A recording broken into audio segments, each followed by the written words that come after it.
This story begins on a rainy night on a battlefield. On top of the mountain of corpses was Qin Feng, who despite being under the effect of accelerated aging 100 times, had still managed to clear the ruins of the ancient god.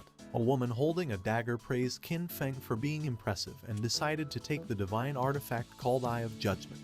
Qin Feng, injured and on the brink of death, asked his sister Qin Xiaoyu why she was betraying him. Coldly, Qin Xiaoyu made it clear that Qin Feng was nothing more than an adopted child whom her parents took in. She did not consider him her brother since he did not share the same blood as her. A blonde man named Song Fei appeared and mentioned that Qin Feng had turned out to be useful. Resting his hand on her shoulder and holding the divine artifact, he smiled and thanked Qin Feng since without him, Qin Xiaoyu and he would never have obtained the divine artifact. To completely drain Qin Feng's lifespan in one go, he had worked hard to obtain the soul-stealing blade that was now embedded in his body. He asked if Qin Feng liked his farewell gift. Qin Feng had raised Qin Xiaoyu after their parents passed away, supporting her in school, and even after the game descended upon the world. He risked his life countless times for her. But now seeing that she had betrayed him, he realized that he had judged her wrongly. Qin Xiaoyu made it clear that after their parents died, Qin Feng kept meddling in her life, giving her orders and controlling her. Before, when Song Fei and she needed his protection, he was still somewhat useful. But now that they had the divine artifact, the only value he had for them was gone. Song Fei lunged at Qin Feng to end his life, promising that he would take good care of Qin Xiaoyu. As death was approaching, Qin Feng promised not to let them get away with it. Just before he could finish the sentence, Song Fei took his life. In 2025, the God-forsaken game descended where the only currency was lifespan. Dying caused a loss of lifespan, while killing monsters granted lifespan. Players could spend lifespan to bring their in-game abilities into the real world. The strong could crush tanks with their own hands, cut airplanes with a sword, and even withstand nuclear explosions with their own bodies. From that moment on, the world changed drastically, and chaos spread. He fought to survive with his sister, enduring countless hardships, barely managing to enter the top 100 of global powerhouses. After overcoming endless dangers and narrowly escaping death countless times, he finally managed to conquer the ruins of the ancient god and obtain the divine artifact called Eye of Judgment. At last, he had the qualifications to reach the top, but who would have thought that the price of his success would be betrayal by his only family? All his efforts in life were nothing more than an interference, and all his struggles only paved the way for another's success. If he could live again, he swore to fight only for himself. But then something happened, and Qin Feng opened his eyes. Surprisingly, he was in his room. He quickly sat up and realized that this was the real world. He was confused since he remembered having died, but once he turned on his phone he saw that it was the year 2025. When looking out the window, he saw the beautiful city, realizing that he had been reborn 9 years ago, the day the God-forsaken game descended to Earth. The next day, his sister, Qin Xiaoyu, kicked open the door and upon seeing that Qin Feng was at home drinking coffee, she got angry and asked why he wasn't answering her calls. She kicked the trash can. Qin Feng remembered that on the day the Forsaken game descended, he and Qin Xiaoyu had a big fight over Song Fei.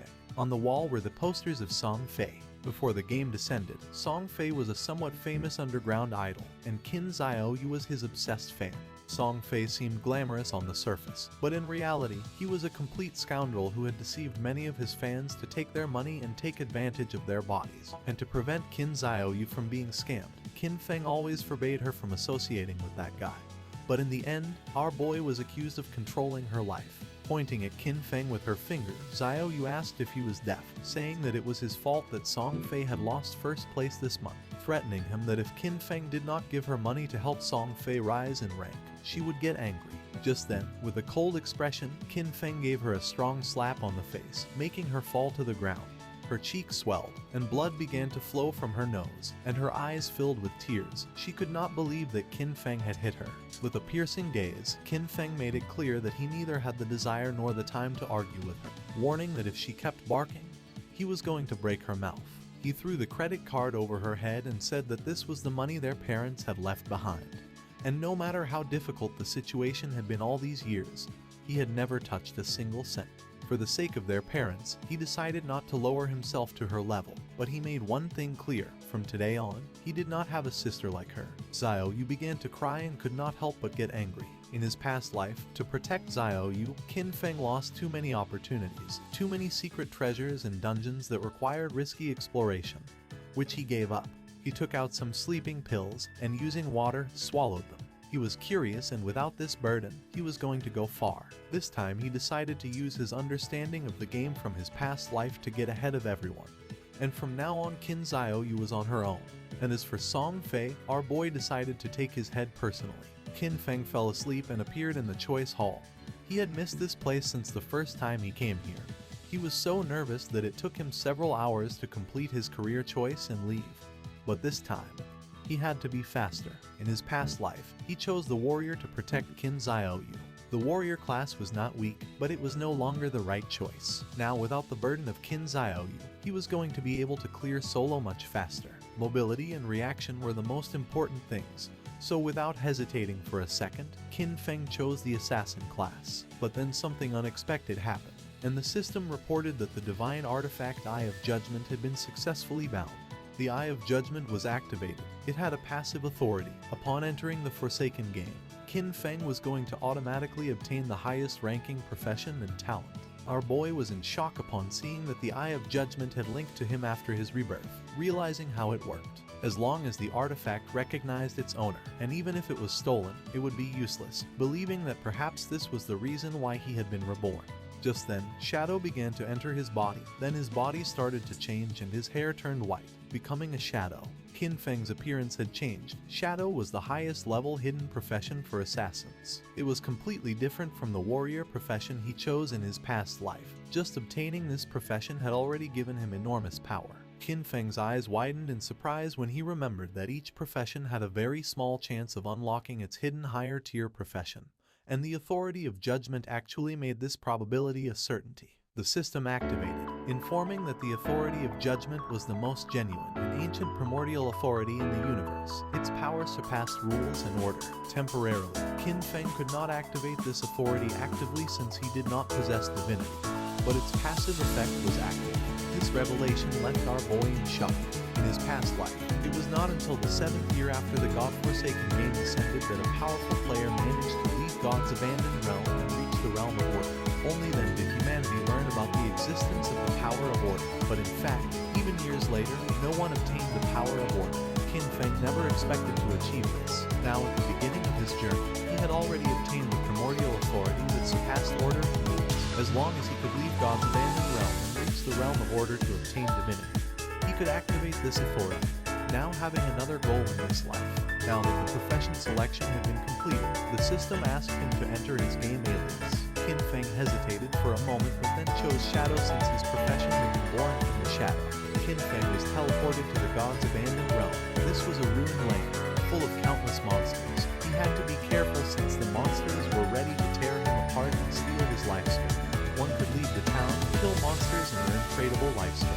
But if they died in the game, they would lose half of their lifespan, both tradable and non-tradable. Qin Feng was in Shell Town, a safe zone.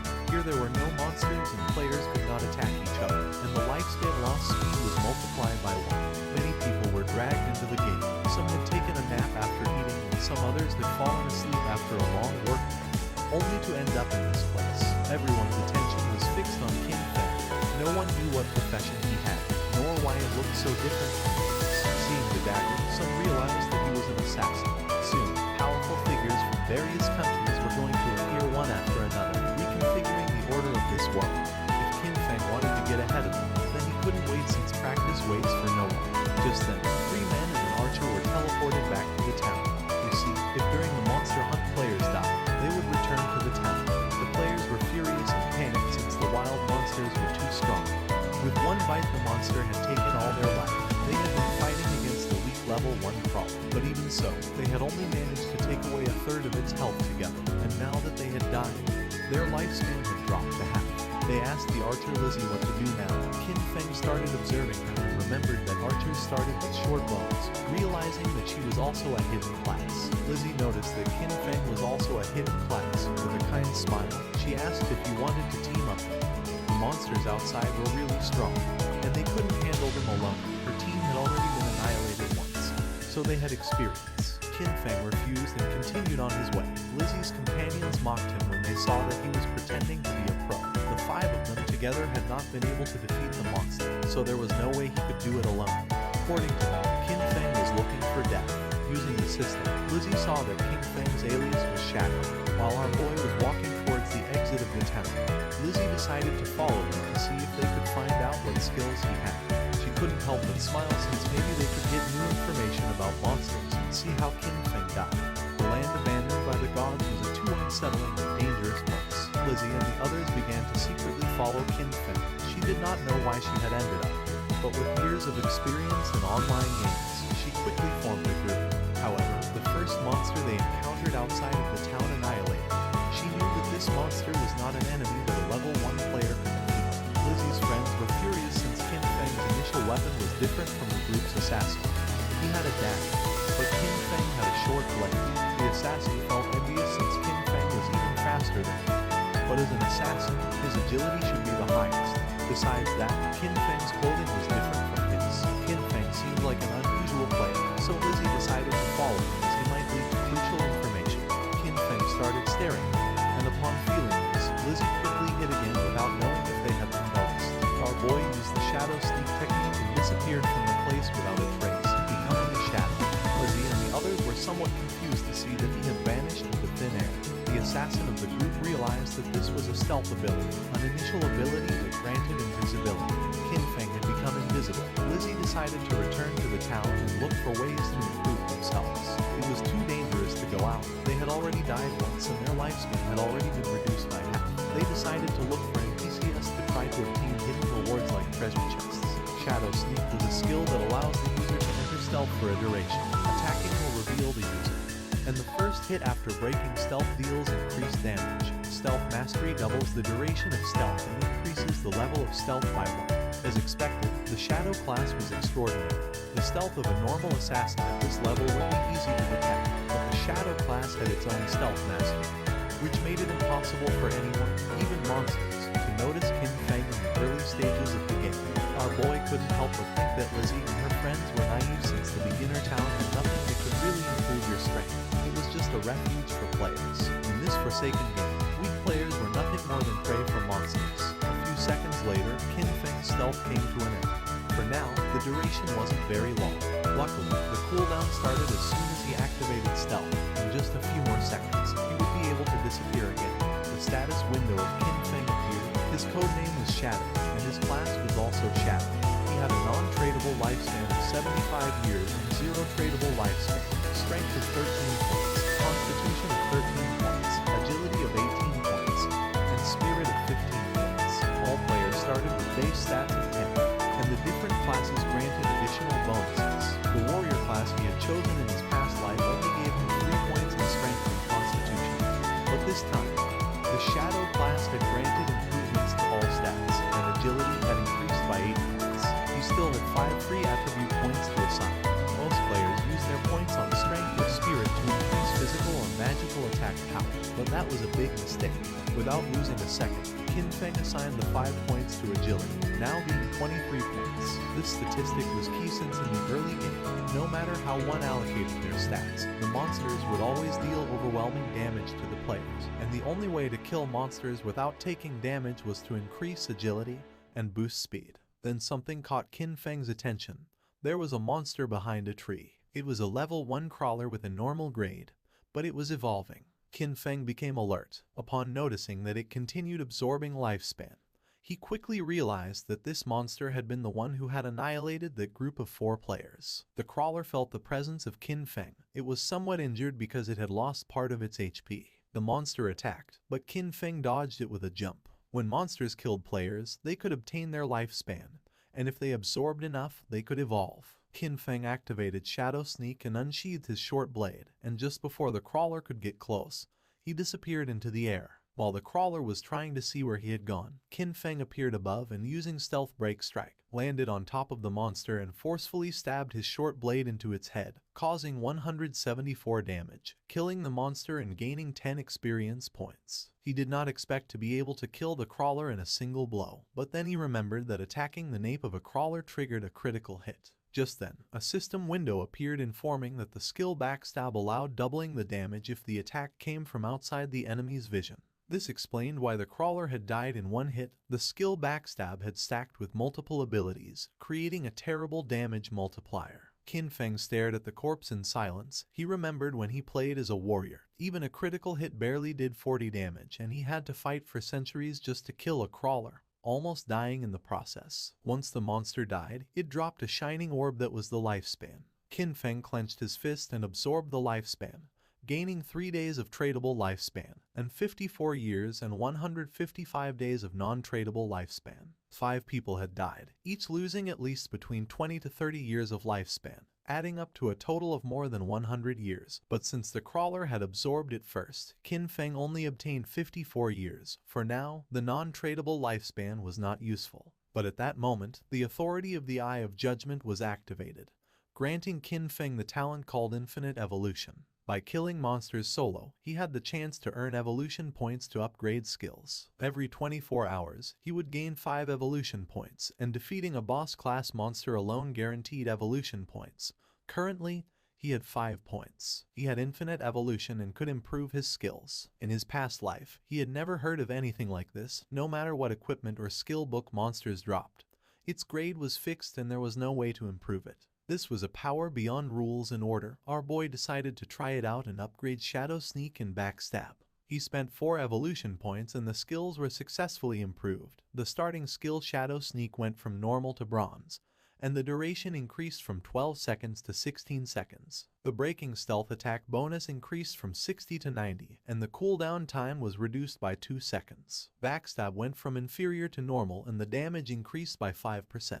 The Shadow Sneak now lasted 16 seconds, and with Stealth Mastery it doubled to 32 seconds. With such an extended stealth duration, he could now remain invisible permanently, and if his abilities had been improved earlier, he would have been able to eliminate even a full HP crawler in a single strike. Just then, a boy who was accompanied by a woman mentioned that this game was easy since even a scrawny guy like Qin Feng had taken down a monster alone. The woman praised him, thinking that with his physique he would be able to face 10 people. The boy began to smile and promised to protect her. Qin Feng noticed that there was a monster hidden in the tree. With a confident smile, the boy asked if he wanted to team up with them. Qin Feng sensed danger and disappeared using the Shadow Sneak. Seeing this, the boy thought that his muscles had intimidated him. A spider descended to the ground, making them panic. This was the level 1 and bronze grade monster nurturer. It attacked, ending their lives. Qin Feng remembered that the nurturer was a beginner boss with 16 OHP points. It was not something that a normal rookie could handle, and besides, it had many small spiders under its command. The nurturer began to feed and Qin Feng took advantage of this moment to check how strong his upgraded abilities were. Using the stealth break strike, Qin Feng stabbed his short blade into the spider's eye. It counterattacked, but Qin Feng reacted in time and after dodging the attack, he moved away and became invisible using Shadow Sneak. Our boy's attack caused 338 damage, and in the process, he received 9 damage. He had barely escaped thanks to his agility. Qin Feng had 130 HP points, and if the spider's attack had connected, he would have died instantly. He was impressed to see that his attack had dealt more than 300 damage to the boss. The nurturer enraged and in the process split the trees in the area in half. Qin Feng was aware that these monsters were intelligent, and that the spider would not just stand still taking hits. The spider was attacking indiscriminately to identify Qin Feng's location. Now even the small spiders were on alert, so he could not rush in recklessly. While the spider was distracted, Qin Feng took the opportunity to throw a rock, which hit its abdomen directly, causing 299 points of damage. Qin Feng grabbed another rock and his assumption was correct, realizing that his main source of damage came from the bonus of the skill Stealth Ambush Strike and the class skill Enhancement, so even by throwing rocks he could still deal solid damage. All he had to do now was wait for Shadow Sneak to come off cooldown, and then throw a rock. This way, the rock was going to activate the bonuses of Ambush Strike, Backstab, and Weak Point Attack. Once Shadow Sneak came off cooldown, Qin Feng threw another rock again,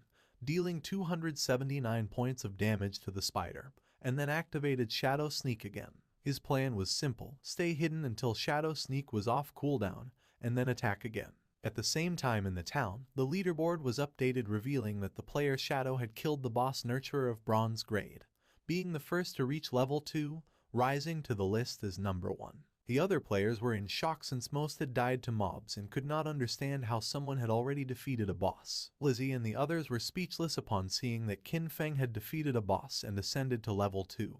While they could not even handle normal mobs together, believing it must be a system error. The woman and the man who were attacked by the giant spider spawned in the town and were in shock upon seeing that someone had killed the big spider, realizing that Shadow was the boy they had seen earlier in the forest. Back in the forest, the system announced that Qin Feng had killed the boss nurturer, obtaining 300 experience points and 2 evolution points. Additionally, Shell Town's level leaderboard was unlocked, granting our boy 1 reputation point. Qin Feng began to absorb the lifespan of the spider. The moment the big spider died, the small ones scattered, which was a waste. He couldn't help but regret it since he should have killed the small spiders first to gain more experience. He obtained 46 tradable lifespan and a new skill book called Greedy Hand of bronze quality along with a corrosive dagger, which had 35 damage points and 4 agility points. After learning the skill Greedy Hand, Qin Feng could use it on defeated monsters, granting a 20% chance to obtain an additional loot reward.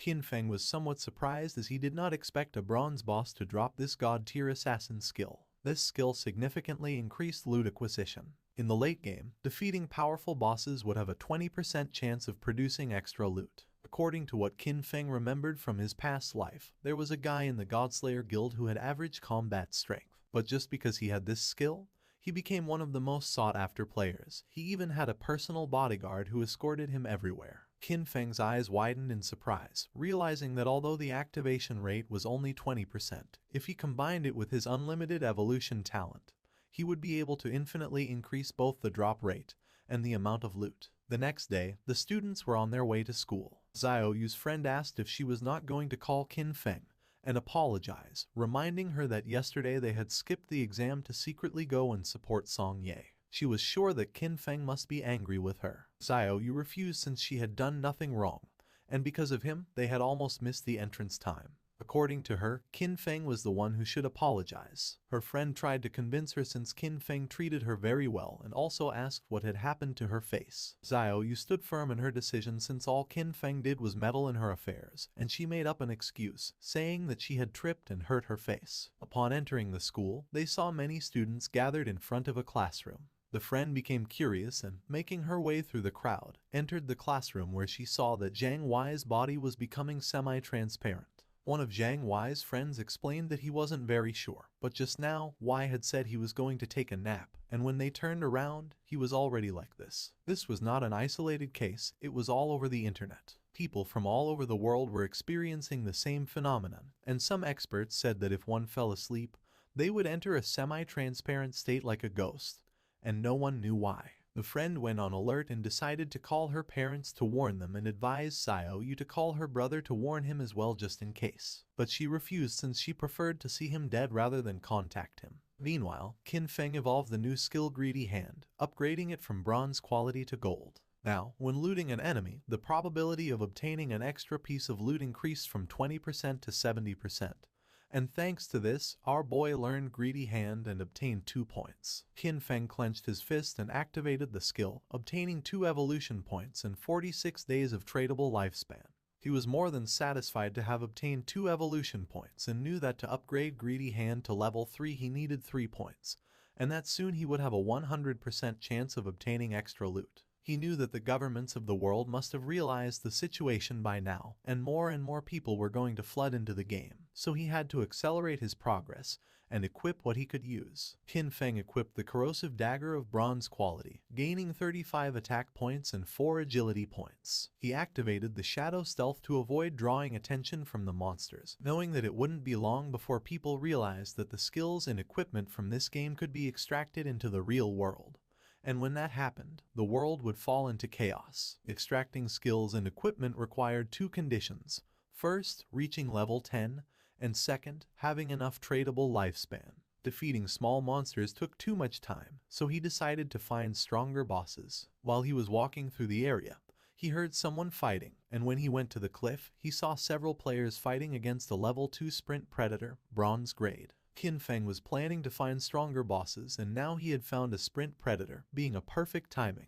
The monster attacked, but the player carrying a shield and mace blocked the attack without much effort. It was Wang Meng. Qin Feng did not expect to meet him here, realizing that the rumors were true. It was said that when Wang Meng first entered Forsaken Game, he had gathered an entire team of hidden class players. The 6 members of his team were hidden class users. Wang Meng summoned the Holy Barrier, creating a golden barrier to repel the monster. He had the hidden class of Holy Shield Warrior, having twice the basic stats of a normal warrior, and, as if that were not enough, he also had an innate invincibility skill. While the monster was distracted, the mage of the team summoned a fireball which hit directly against the creature's arm.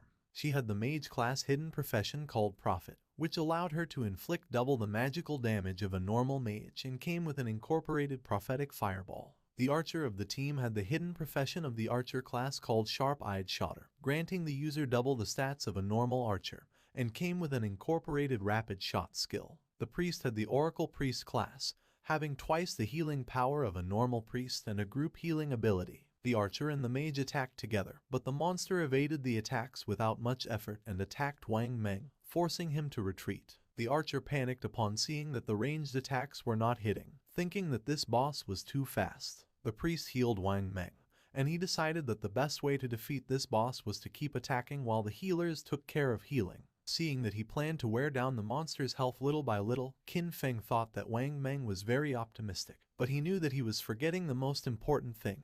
This was the wild nature, and if a battle dragged on, other monsters would be attracted. Just then, two monsters appeared behind Wang Meng. Qin Feng recognized them as corruptors, regular level 2 monsters covered in dark brown mud, specialized in using ranged attacks. The swordsman of the team rushed towards the monsters and attacked one of them. He had a hidden class that our boy had not seen before. The attack caused 33 points of damage, and the swordsman did not take long to realize that the defense of these monsters was very high. The corruptor vomited mud on the swordsman.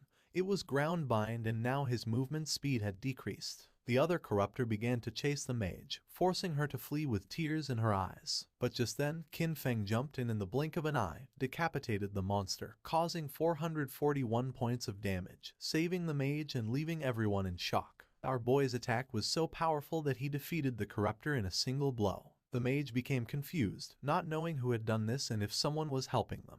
With the help of his sword, the swordsman stood up. He was in shock upon seeing that someone had eliminated a level 2 corruptor with a single blow. While on the other hand, for them to defeat a level 1 corruptor they had to join forces for 10 seconds. The corruptor tried to attack, but again, Qin Feng moved like lightning and decapitated the monster. The swordsman began to tremble with fear and asked if Li's Eye had seen who it had been. She panicked and said that she had not seen it. Wang Meng stood up and asked them not to get distracted. Deep down he hoped that Qin Feng was on their side. Now only the sprint predator remained, and our boy was watching from a branch. As a reward for having killed 2 level 2 corruptors, he obtained 40 experience points, 1 evolution point, the skill book called Venom Dart of common quality, and 8 days of tradable lifespan. Qin Feng did not waste a second and evolved Venom Dart as it was a perfect mid-range poison damage skill. Upon evolving it, the skill rose to level 2 and went from common quality to silver. It allowed the user to throw a deadly poison dart with a maximum range of 14 meters, inflicting 120 attack damage points upon impact and applying the status Venom, with a cooldown of 5 seconds. The status Venom inflicted 50% continuous damage per second, lasting for 5 seconds and could not be stacked. The monster attacked again. Wang Meng managed to block the attack with his shield, but in the process, the creature stabbed its sharp limb into his stomach. Wang Meng dropped his shield and mace to the ground, and the monster took advantage to stab him with its other limb, causing him terrible pain. The archer began to tremble with fear. The priest panicked knowing that this was not good since he could not heal fast enough. In a desperate attempt, Wang Meng asked them to flee. Qin Feng shot a dart, which lodged in the head of the sprint predator, causing 845 points of damage. The mage and the archer were in shock upon seeing that the attack had taken half of the boss's HP. Both the monster and Wang Meng began to writhe in pain, and venom started to emerge from the monster's wound until its body collapsed to the ground, causing 324 damage multiple times. Since Qin Feng had inflicted more than 90% of the damage, the loot belonged to him, and for having killed the sprint predator, he obtained 600 experience points, reaching level 3, obtaining 2 evolution points and 55 days of tradable lifespan.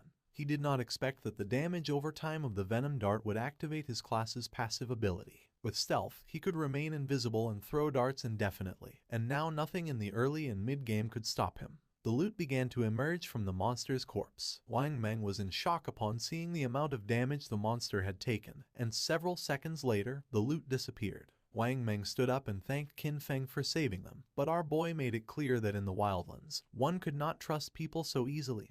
leaving everyone in shock. Wang Meng thanked our boy for the advice and they decided not to bother him while he was checking the loot.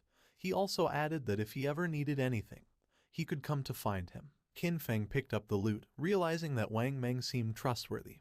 Plus, he had the backing of Daxia's government, which had many resources. Our boy decided to look for a stable sales channel to sell the unused loot. He used Greedy Hand, gaining 3 evolution points and 55 days of tradable lifespan, acquiring Sprint Predator's bronze quality leather greaves. Our boy equipped the leather greaves, obtaining 9 points in physical defense, 5 points in all elemental resistances, along with a 15% cooldown speed. This had been a great loot, since he still had many other class gears and skill books, and once his bag was full, he decided to return to the town and exchange everything for lifespan. His eyes began to shine with confidence, since this time his growth was 100 times faster than in his last life. Not far from the area, another team of players was being attacked by more monsters, and seeing that the number of monsters was increasing, they decided it was better to flee. But before they could do so, another much larger monster appeared, and just before the players could escape, the monster attacked with sharp vines, killing them all. The players respawned in the town and couldn't help but feel frustrated, since the monsters always appeared in groups and fled when they had low health. It was said that players had to be level 3 to leave the game, but this seemed like an impossible task. Some players thought they needed more people, since a team of 3 players was not enough, believing they should form groups of 6 or 10 players. The other player argued that this was not going to work, since he had seen a team of 10 be surrounded and wiped out. Plus, too many people were going to attract a boss, and recently, a group of 40 had activated some curse master and it had annihilated more than 30 of them in one single strike. Lizzie's team also spawned back in the town. If the players did not reach level 3, they were going to be trapped inside the game forever. They had all ended up here after falling asleep, so in other words, only their consciousness was inside the game, and if they could not get out, their real bodies were going to starve to death. Lizzie was frustrated because she did not know why the game was so difficult. Her friend panicked, since they had already died 3 times and their non-tradable lifespan had dropped to less than 10 years, and at this rate, they were going to end up dying in real life. Despite not knowing if it was real or not, Lizzie knew that they could not afford to die again. Upon seeing that Shadow was level 3, she was somewhat confused, realizing that he must have discovered some trick. She knew they needed him to carry them to level 3 in order to escape this game. Clenching her fist, she gave the order to her team to spread the word. They had to get Shadow to help them reach level 3. She was determined to give him 10 million in cash once they returned to reality. The others were in shock, but she knew there was no way Shadow could ignore the 10 million. Back in the forest, our boy took down a level 2 polluter, earning 20 experience points and 1 evolution point. After absorbing the lifespan of the monster, Qin Feng decided that he already had enough evolution points and decided to spend the 5 points he had to evolve Greedy Hand. It improved in quality, going from platinum to emerald, increasing the probability of obtaining extra loot to 160%, and now the extra loot had a 20% probability of being 1 tier higher. Qin Feng was amazed, knowing that the effect was insane, realizing that if he kept evolving it, it would reach 100% or even 200%. It was raining, and something caught Qin Feng's attention. It was the monster called Curse Master, which was wandering through the forest. This monster was a bronze tier boss and was consuming vital force to advance to a silver tier boss. For Qin Feng, it was normal that this boss had annihilated a team of 40 men. For now, our boy had a full inventory, so even if he killed the monster, he wouldn't be able to pick up the loot, so for now, he decided to mark this place on the map. The boss's evolution took some time, so he thought about emptying his inventory first and coming back later. In the town, the news that someone was offering 10 million for Shadow, the number 1 player on the leaderboard, to help them level up quickly had spread everywhere. People were dying, losing lifespan, so the rich had already started looking for a way to escape, meaning that the commoners were doomed. While people were chatting, Qin Feng appeared in the town, leaving everyone in shock. Using the system, he activated the market stall option, making the system announce that he was selling equipment and skills, with the stall available for only 10 minutes. The players were in shock upon seeing that he was wearing 2 pieces of bronze tier gear,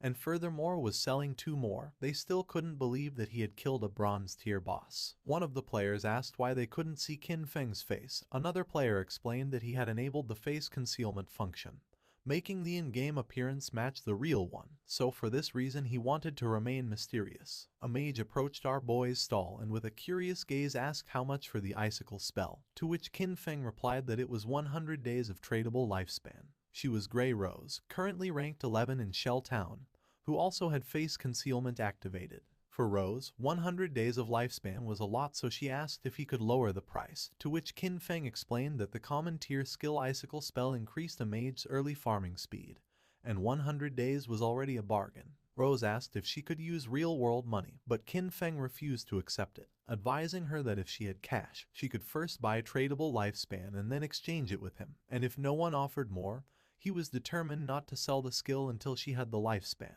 She started to ponder, and then using the team channel, she asked her teammates if this was a good offer. They had leveled up to level 2 so quickly thanks to her leadership, so they showed no objections. Moreover, with this skill, they would be able to reach level 3 even faster since the most important thing was escaping first. She asked them to transfer their tradable lifespan to her, promising to send them money when they returned. She handed over the 100 days of tradable lifespan to our boy. Seeing that all of her team members were level 2, Qin Feng realized that they must have killed at least 30 or 40 crawlers.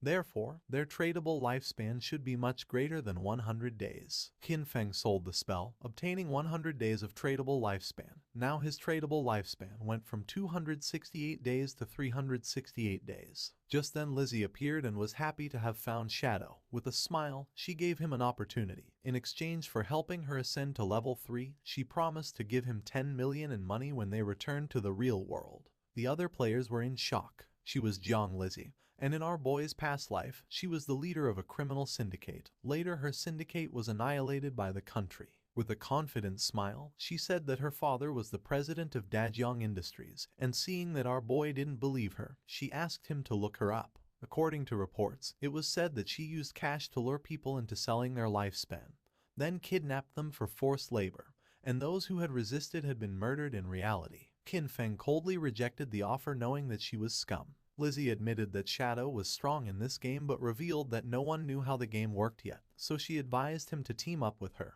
and in return, she would make sure he lived in luxury, cars, houses, women, and everything he wanted. Qin Feng did not change his mind and asked her to stop blocking his business. He better than anyone knew that cash was worth nothing. And soon, the only universal currency was going to be the tradable lifespan. Lizzie became arrogant and made it clear that if this were the real world, she would have given him a good lesson. With a murderous look, Qin Feng made it clear that if she said another word, he was going to kill her until her lifespan reached 0. Lizzie and her friends felt the pressure and without losing a second, they ran away from the place. A few minutes later, our boy sold the last item from his stall, the Gleam Robe of Tier Bronze. Now he had a total of 546 days of tradable lifespan, now that he had sold everything. He decided it was time to go deal with the Curse Master. He became invisible. No one knew it yet, but the tradable lifespan could extract skills into reality, and soon this forsaken game was going to plunge the real world into chaos. Along with the real world backgrounds that people once took pride in, soon only personal strength would matter. Lizzie and her team moved away from the area. They're out of breath from running, and Lizzie shares that Shadow not only turned her down but also threatened her. She vows to find and kill him once she's in the real world. While she's thinking this, a man named Mao Li Jun, also known as Lao Mao, approaches her. Lao Mao says he's at level 2 and claims he knows some tricks to level up in the game. He asks if he can take the 10 million offer that Shadow turned down to help Lizzie and her team reach level 3.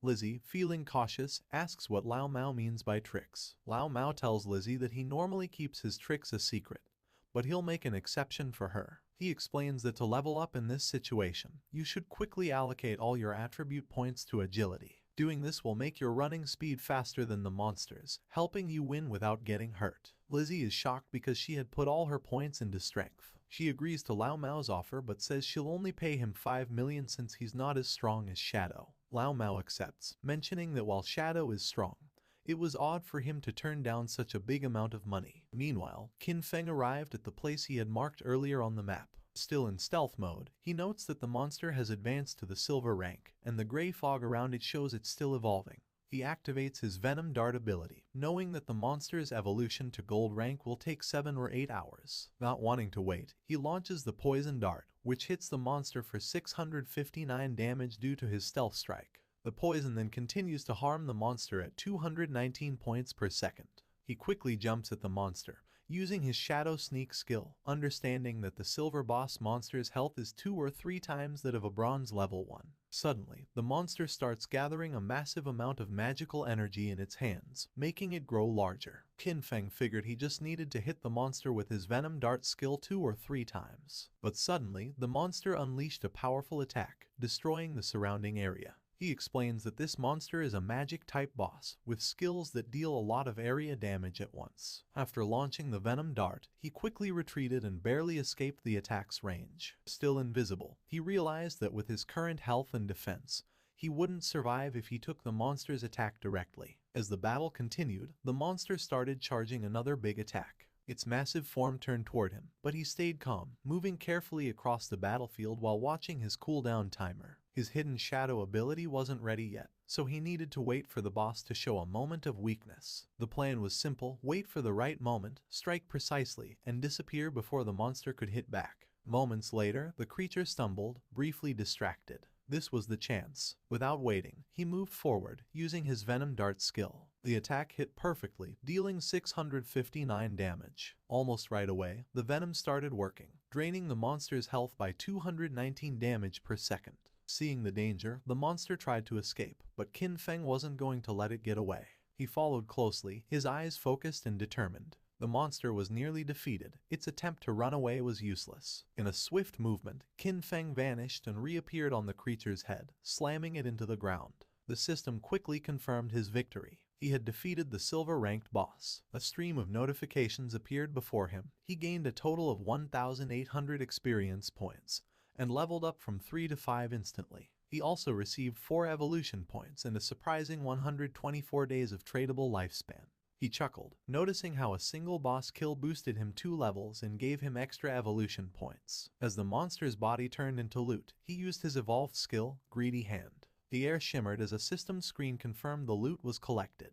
The rewards were even better than he expected, with another 4 evolution points and an extra 124 days of tradable lifespan, doubling his gains. The generous rewards made him smirk. 2 extra bonuses right away were impressive. He realized the silver-ranked boss had given him a total of 12 evolution points and 372 days of tradable lifespan.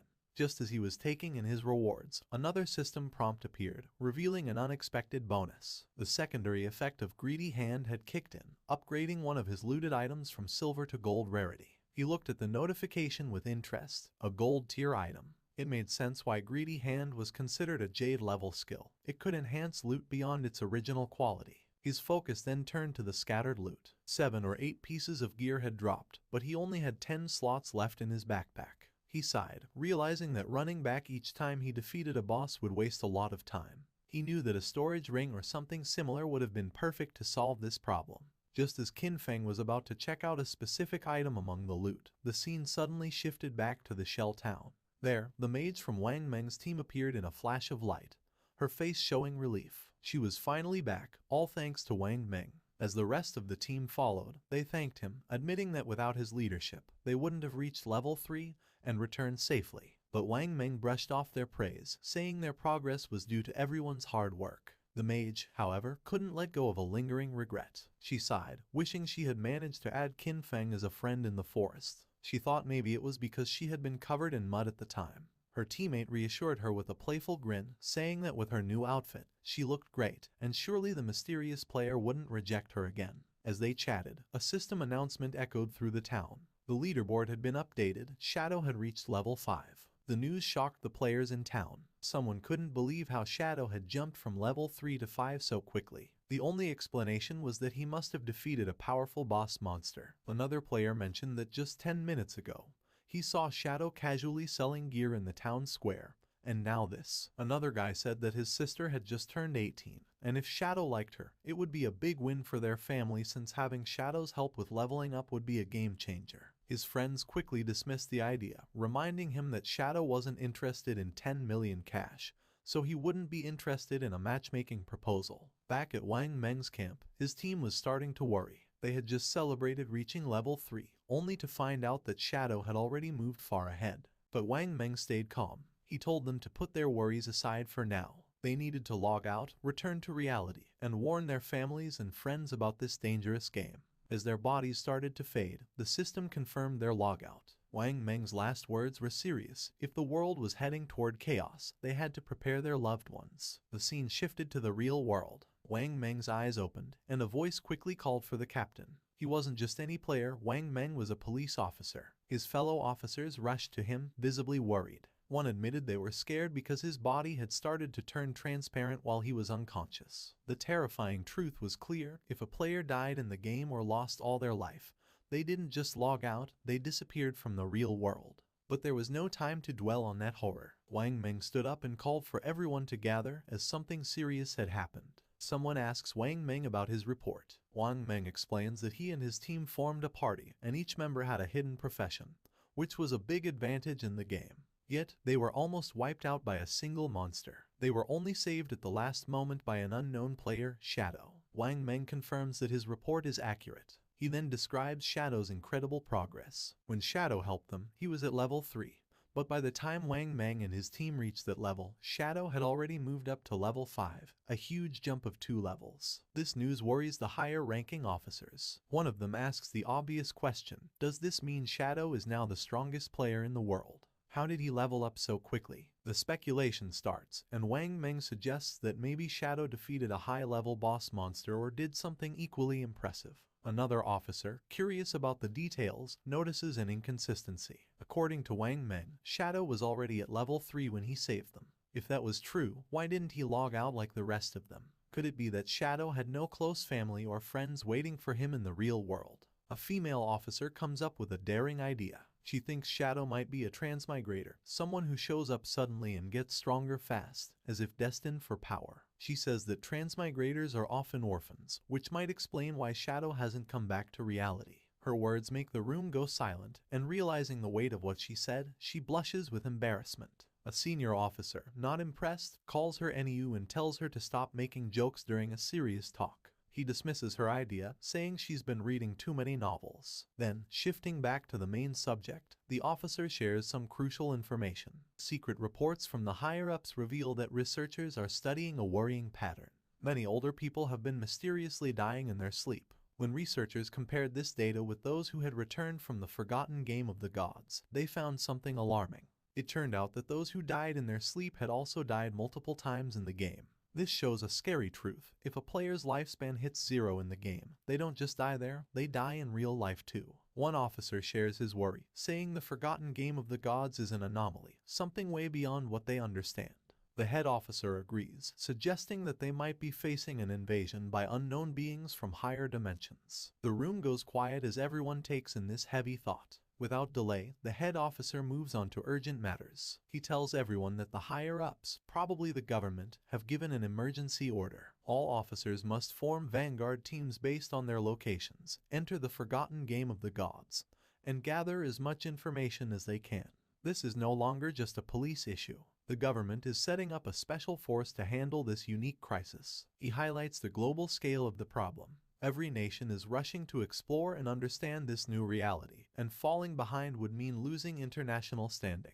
For national security, they must gather information at all costs. The head officer then announces his decision. NEU will be the captain of Team 1. She accepts the role without hesitation. Wang Meng is appointed as her vice captain, and they are given the power to pick their team members. Wang Meng nods, understanding how important their mission is. The head officer then turns his attention to Shadow, the mysterious player Wang Meng met. Based on Wang Meng's story, Shadow doesn't seem to have bad intentions. Because of this, the head officer orders NEU and Wang Meng to try and befriend him. Their goal is to find out who Shadow really is and work with him. He explains why NEU is in charge. Her deep knowledge of games and stories makes her the best choice to investigate someone like Shadow, whose abilities and actions seem almost like those in myths. The head officer hopes that NEU and Wang Meng can make Shadow an ally, someone who could represent them in the game. If they succeed, they will get access to vital information that could give them a strategic edge. The other police officers are tasked with keeping public order and stopping any mass panic. With that, the meeting ends. As the sun sets and casts a golden glow over the city, the officers get ready for the challenges ahead. The next day, the scene shifts to a high school where the protagonist's younger sister sits at her desk, lost in thought. Around her, students chat excitedly about recent news. A small group nearby talks about a surprising discovery. Changwei, the student whose body had started to vanish, has reached level 3 in the game and logged out safely. One of the girls shares that Changwei revealed something important. If several people from the same district fall asleep at the same time, they will all end up in the same starter village in the game. This news stirs both excitement and worry among the students. Another girl, alarmed, insists that this won't work. She feels she must bring her parents into the game. They have no gaming experience, and she's scared something might happen to them if they enter unprepared. But another student disagrees, saying they shouldn't rush to involve their parents yet. They should focus on getting stronger first, so they can protect their families when needed. Meanwhile, the protagonist's younger sister looks at her phone, deep in thought. A nagging frustration grows inside her. Why hasn't her brother reached out to her yet? With something as big as the forgotten game of the gods happening, she expected at least one message from him. But there's been nothing. He hasn't checked on her or even apologized for hitting her earlier. That was completely unlike him. In the past, whenever they argued or she upset him, he would always find a way to make peace. But today, there was only silence. No apologies, no attempts to make things right. Even their parents had never laid a finger on her, yet he, her brother, had struck her. Still upset, she tries to justify her actions. All she did was skip class to see Songfi's concert. Was that really such a big deal? She pouts, deciding that unless her brother calls and apologizes at least 1,000 times, she will never forgive him. Her annoyance quickly turns into excitement as she starts talking about Songfi. Looking back, she's glad she went to see him yesterday. Once the forgotten game of the gods takes over, she might not have many chances to go to his concerts. A dreamy look appears on her face as she remembers last night, thinking about how close she was to him during the show. She pictures Songfi on stage and can't help but gush over how amazing he was. Then, she realizes something. If everyone enters the game world while sleeping, that means Songfi will too. Her face turns red as she imagines meeting him in the game. Could this be her chance? Is fate finally bringing them together? Her heart beats faster at the thought. As she gets ready to sleep, she suddenly remembers something.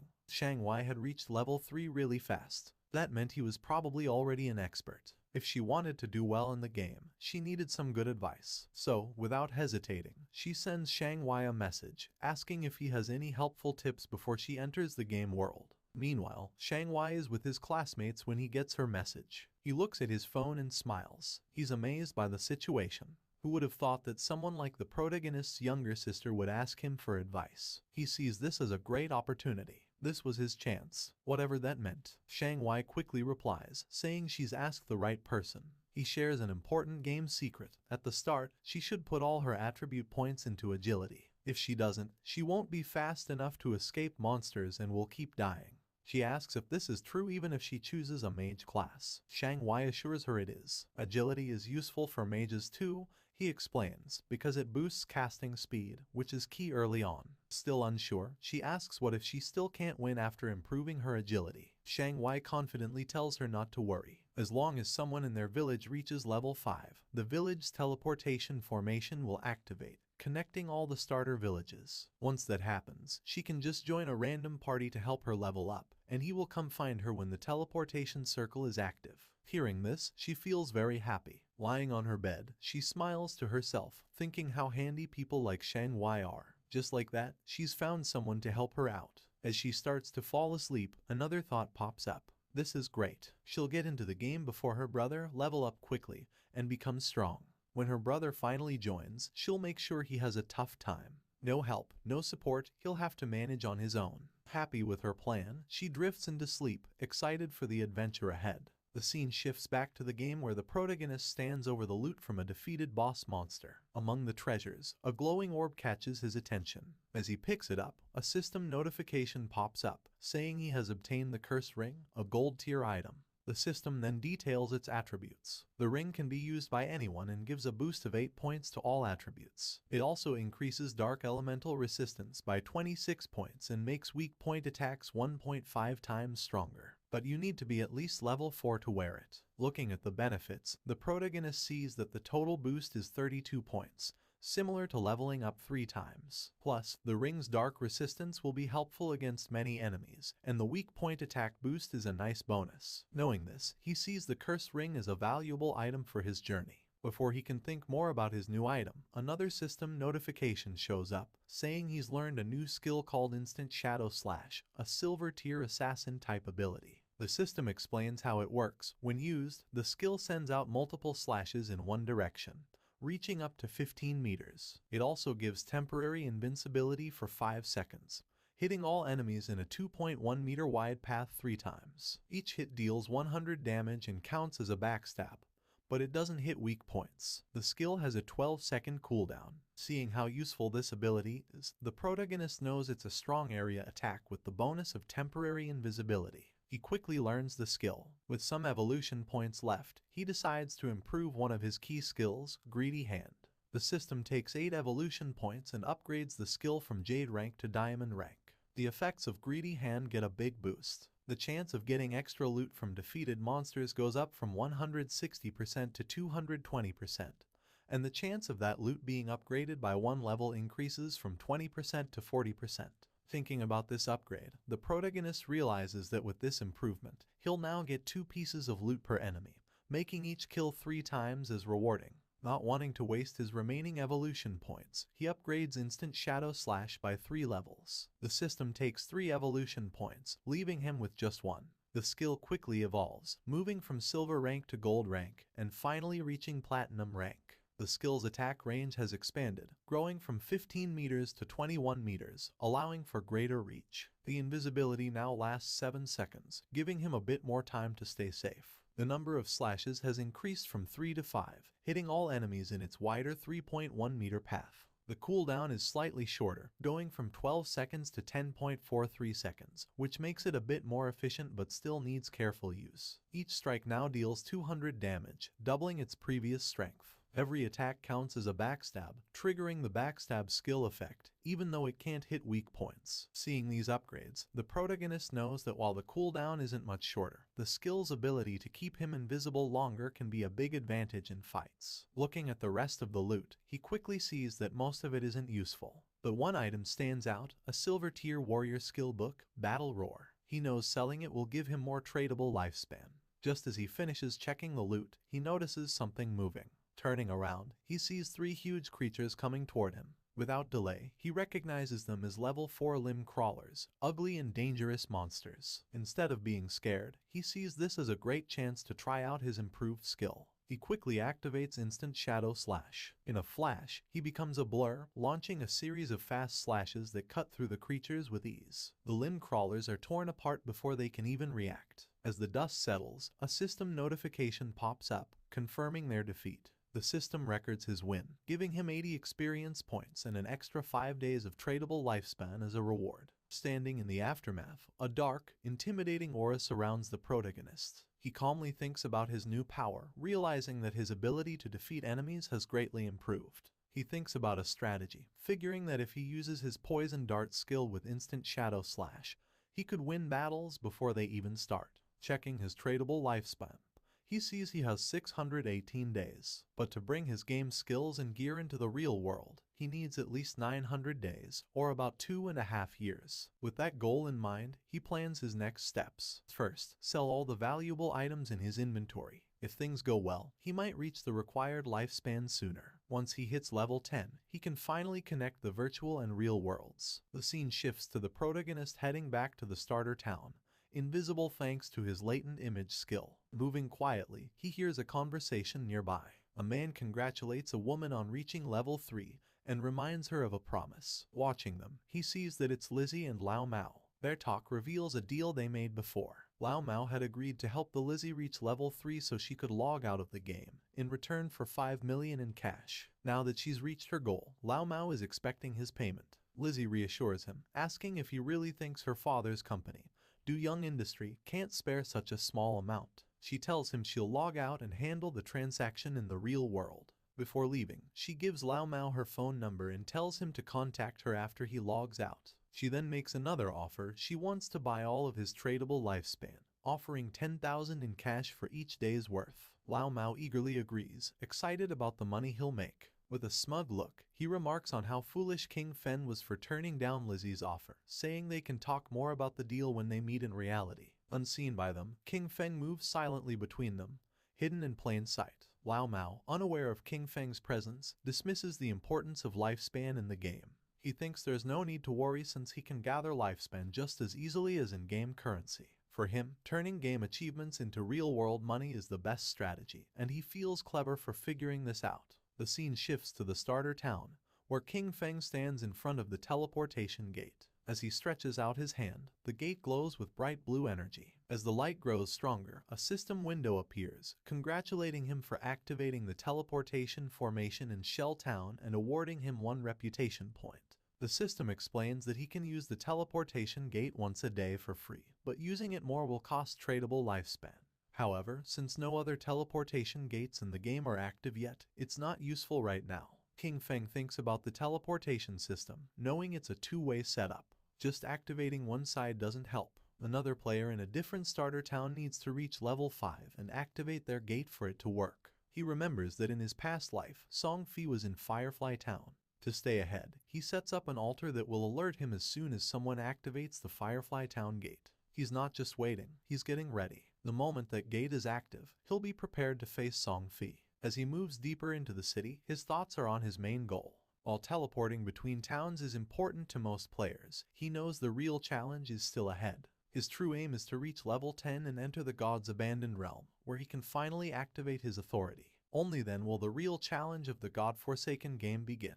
A bit later, he sets up his shop, and a system notification appears, letting all nearby players know that he's selling equipment and skills, but only for 10 seconds. It's a first-come, first-served chance. The reaction is immediate. Players get excited, rushing toward him and calling him an expert. Some say they've been waiting for this moment, saving up tradable lifespan just for this. One player proudly mentions he has saved up 150 days worth, while another remembers that the last time King Feng set up shop, he sold an icicle spell, which helped Gray, the buyer, climb to second place in the rankings. Another player, thrilled, discovers a silver tier skill book called Battle Roar, a warrior-only ability, and decides to buy it without a second thought. A system notification pops up, confirming the Battle Roar skill book has been sold for a huge 300 days worth of tradable lifespan. The players around are stunned. One questions if a single skill book is really worth that much. Another player dismisses him, explaining that Battle Roar greatly increases a warrior's ability to farm monsters. With this skill, the 300 days of tradable lifespan can be earned back in less than 2 days, making it a very smart buy. Understanding the value of what King Feng offers, the rest of the players rush forward, desperate to buy anything before it's gone.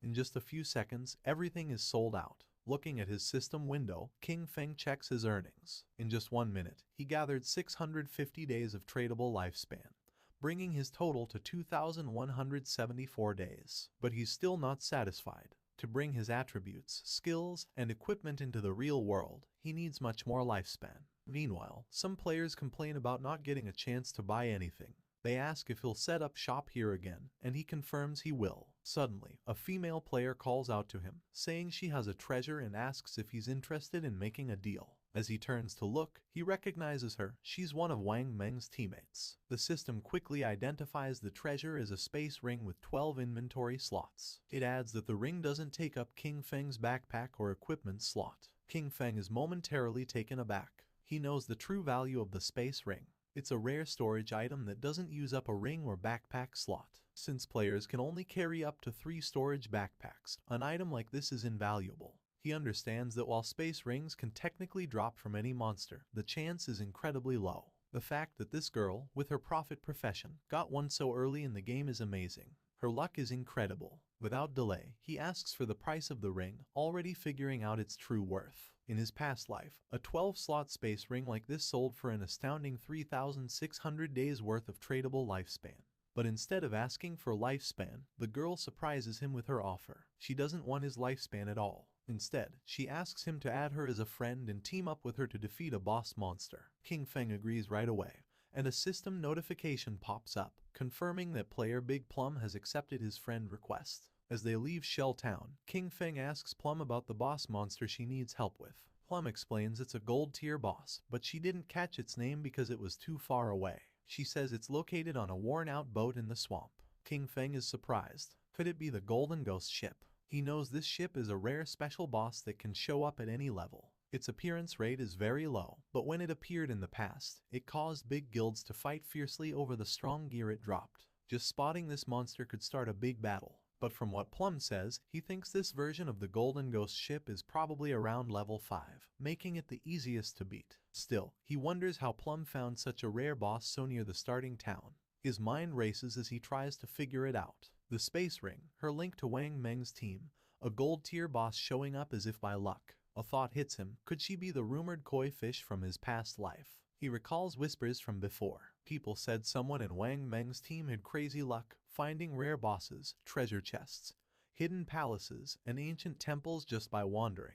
He used to think it was just a cover-up to hide their real info. But now, looking at Plum, he realizes the rumors were true, and she's right in front of him. Deep in thought, he stares at her, trying to understand what it all means. Plum notices his gaze, blushes, and asks why he's looking at her like that. Snapping back, King Feng tells her it's nothing and focuses back on their journey. As they step past the main gate of the starting town, they don't notice a figure lurking nearby.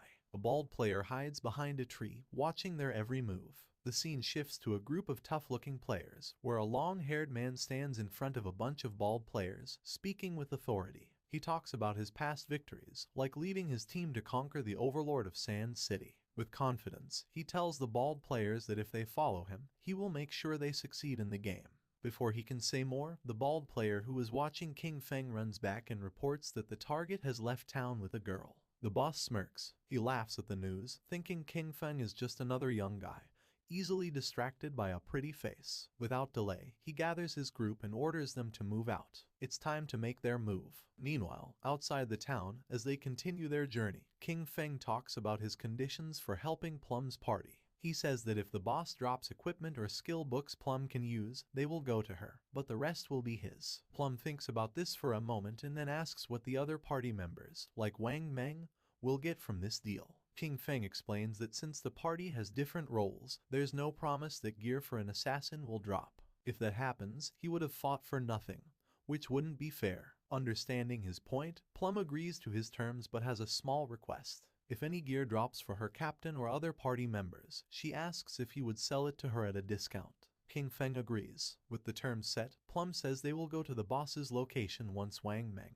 and the rest of her party log back into the game. But after walking for a while, she realizes she doesn't know where they're going. It's only when King Feng finally tells her their destination that she understands. They are going to fight the gold tier boss monster now. Plum is shocked. The idea seems crazy. King Feng is an assassin, and she is a mage. He might turn invisible, but she can't take a hit from such a strong enemy. Facing a gold tier boss this early with just the two of them sounds like a death wish. But King Feng stays calm and confident. He doesn't plan for her to fight at all. His plan is to tackle the boss alone while she watches from a safe distance. Even with his confidence, Plum finds it hard to believe. She knows he's strong, but beating a gold tier boss solo is unheard of. Just as she gets ready to question him more, King Feng suddenly stops, sensing something. Without a word, he uses his latent image skill, and he disappears into thin air. Plum is left there, stunned. She looks around, trying to understand what just happened. Moments ago, he was next to her, and now there's only empty space. Confused, she calls out for him, but there's no answer, just silence. Meanwhile, hidden behind a tree, the group of bald-headed players keeps watching King Feng and Plum from afar. Their leader smirks, sure they have the upper hand. But then one of the players notices something odd. King Feng has vanished. Confused, they look to their boss for what to do. Without a second thought, he dismisses it, thinking King Feng must have tricked Plum and left her alone.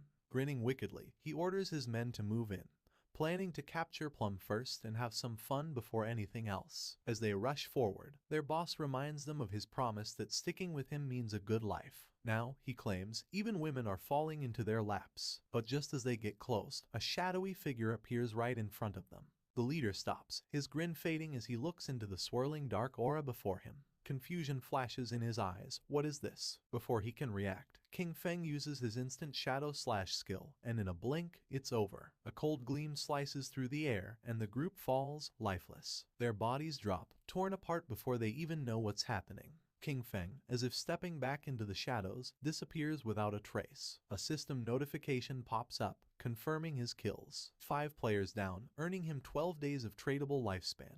He glances at the bodies but doesn't give them much thought. Their loot is worthless, barely worth noting. To him, killing them was like taking down two low-level monsters. Without a trace of what just happened, King Feng reappears next to Plum, looking indifferent. Plum, still in the dark about what occurred, immediately asks about his sudden disappearance. King Feng shrugs, saying a few people were following them, so he sent them back to town. Plum seems satisfied at first, but her curiosity kicks in and she starts asking questions. She jokes that she thought he left to relieve himself and muses about how handy his invisibility must be. With it, she jokes he could do his business without being seen.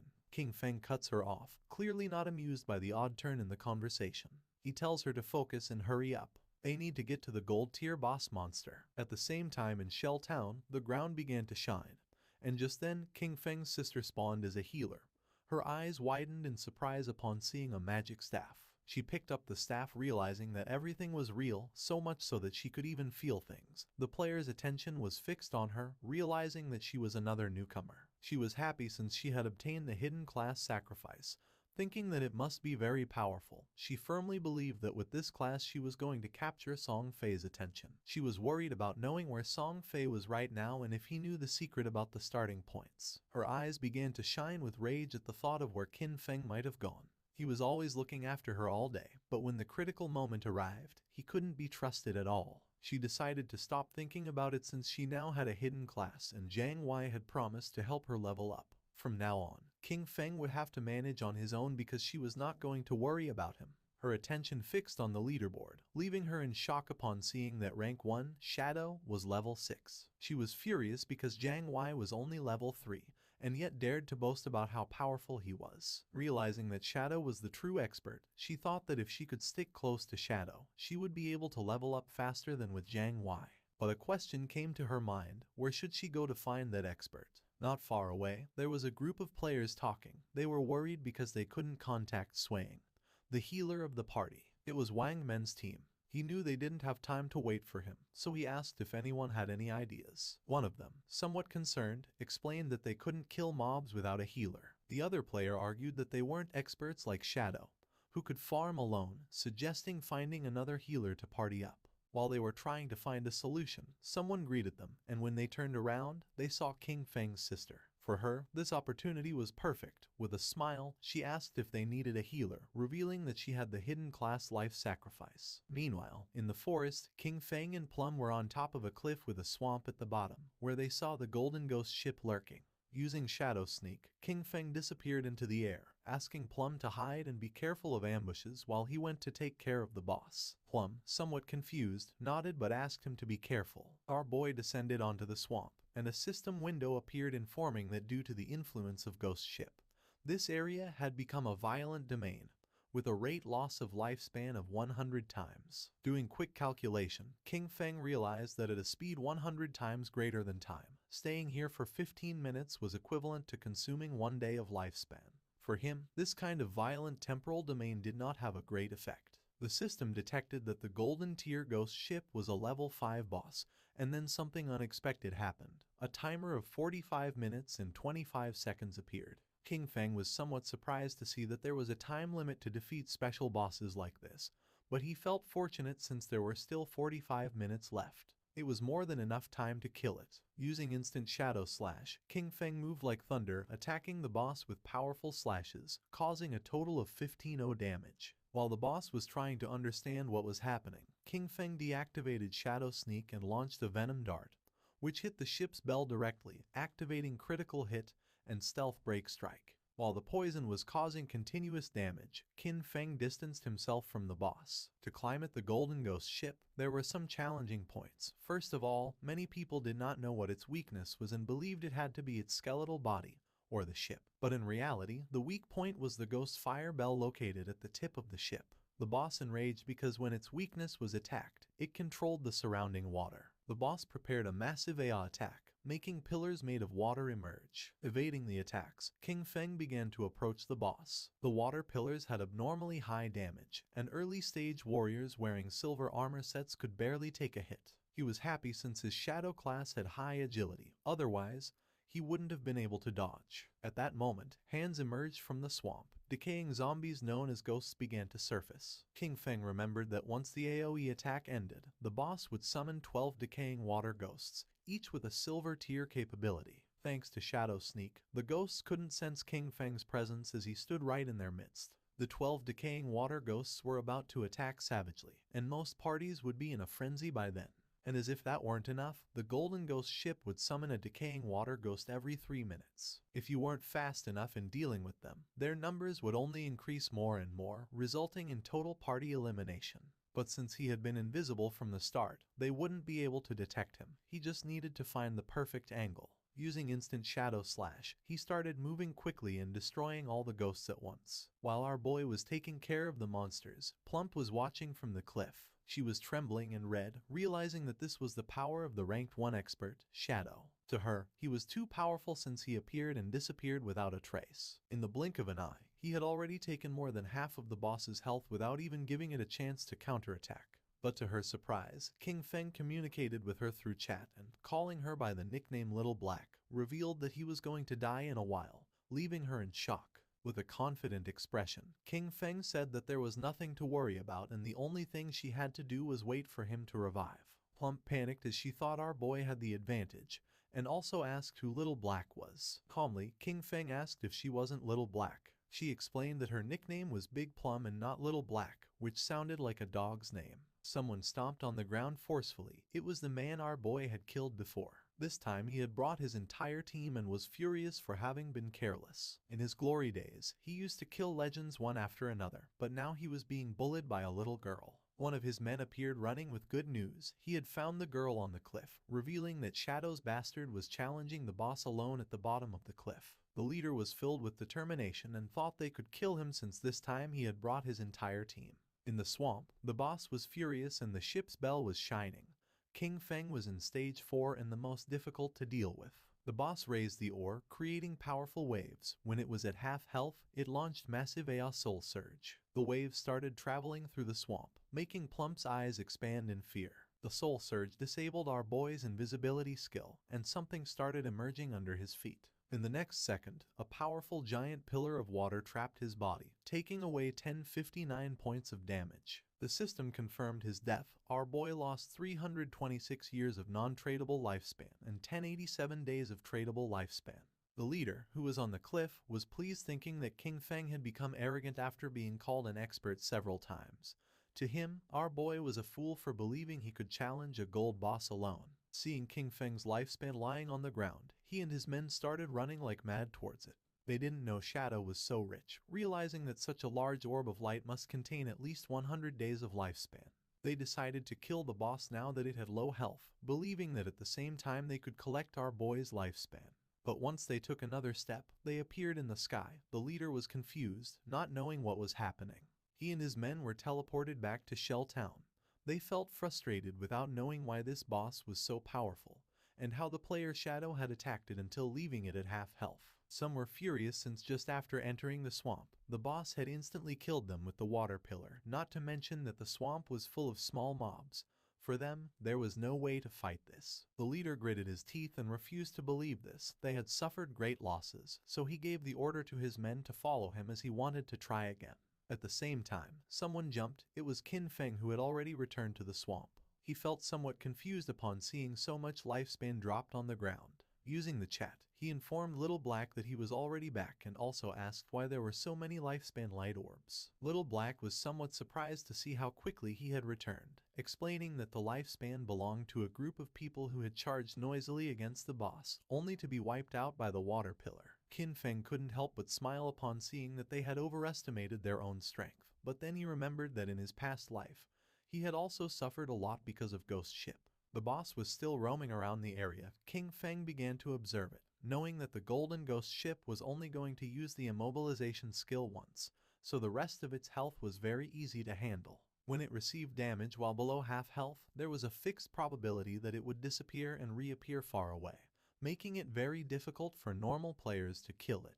Without wasting another second, King Feng launched a poison dart, which hit the ship's bell directly. The boss became enraged and began to summon another attack. Seeing this, King Feng used Shadow Sneak and became invisible. After carefully observing the boss's movements, King Feng used instant shadow slash and attacked quickly since he had long seen through its movement patterns. The leader and his men arrived at the cliff again. One of them informed his boss that King Feng was fighting against the boss again. Upon hearing this, he decided to find an opportunity to take down both. Seeing that the group of idiots had returned to cause trouble again, Little Black got angry. Shadow was about to kill the boss, so she decided not to let these bastards get away with it. She gripped the magic staff tightly and concentrated. Making thunder appear, a thunderbolt emerged from the magic staff, falling on the men, charring their bodies and leaving the others in shock. The leader, somewhat furious, asked who was attacking him. One of his men began to point at Little Black with his finger, informing that it had been her. He picked up his axe from the ground and gave the order to his men to kill her. Seeing this, Little Black's eyes filled with fear. She started running, asking for help.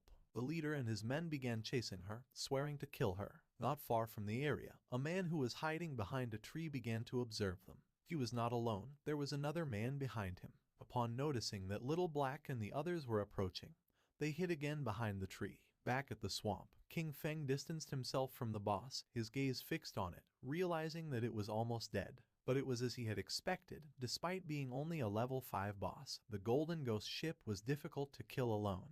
He knew that his damage was very low. The battle had taken too long, attracting many people to spectate. Noticing that there were people on the cliff, he realized they were those who had just died. Additionally, he noticed that there was also a group beside the swamp waiting for him to kill the boss before killing him and seizing his loot. The poison started to take effect on the boss, making its eyes start to shine, and not many after, its body started to disappear. The system announced the death of the Golden Ghost ship of gold grade, granting King Feng as a reward 48 experience points.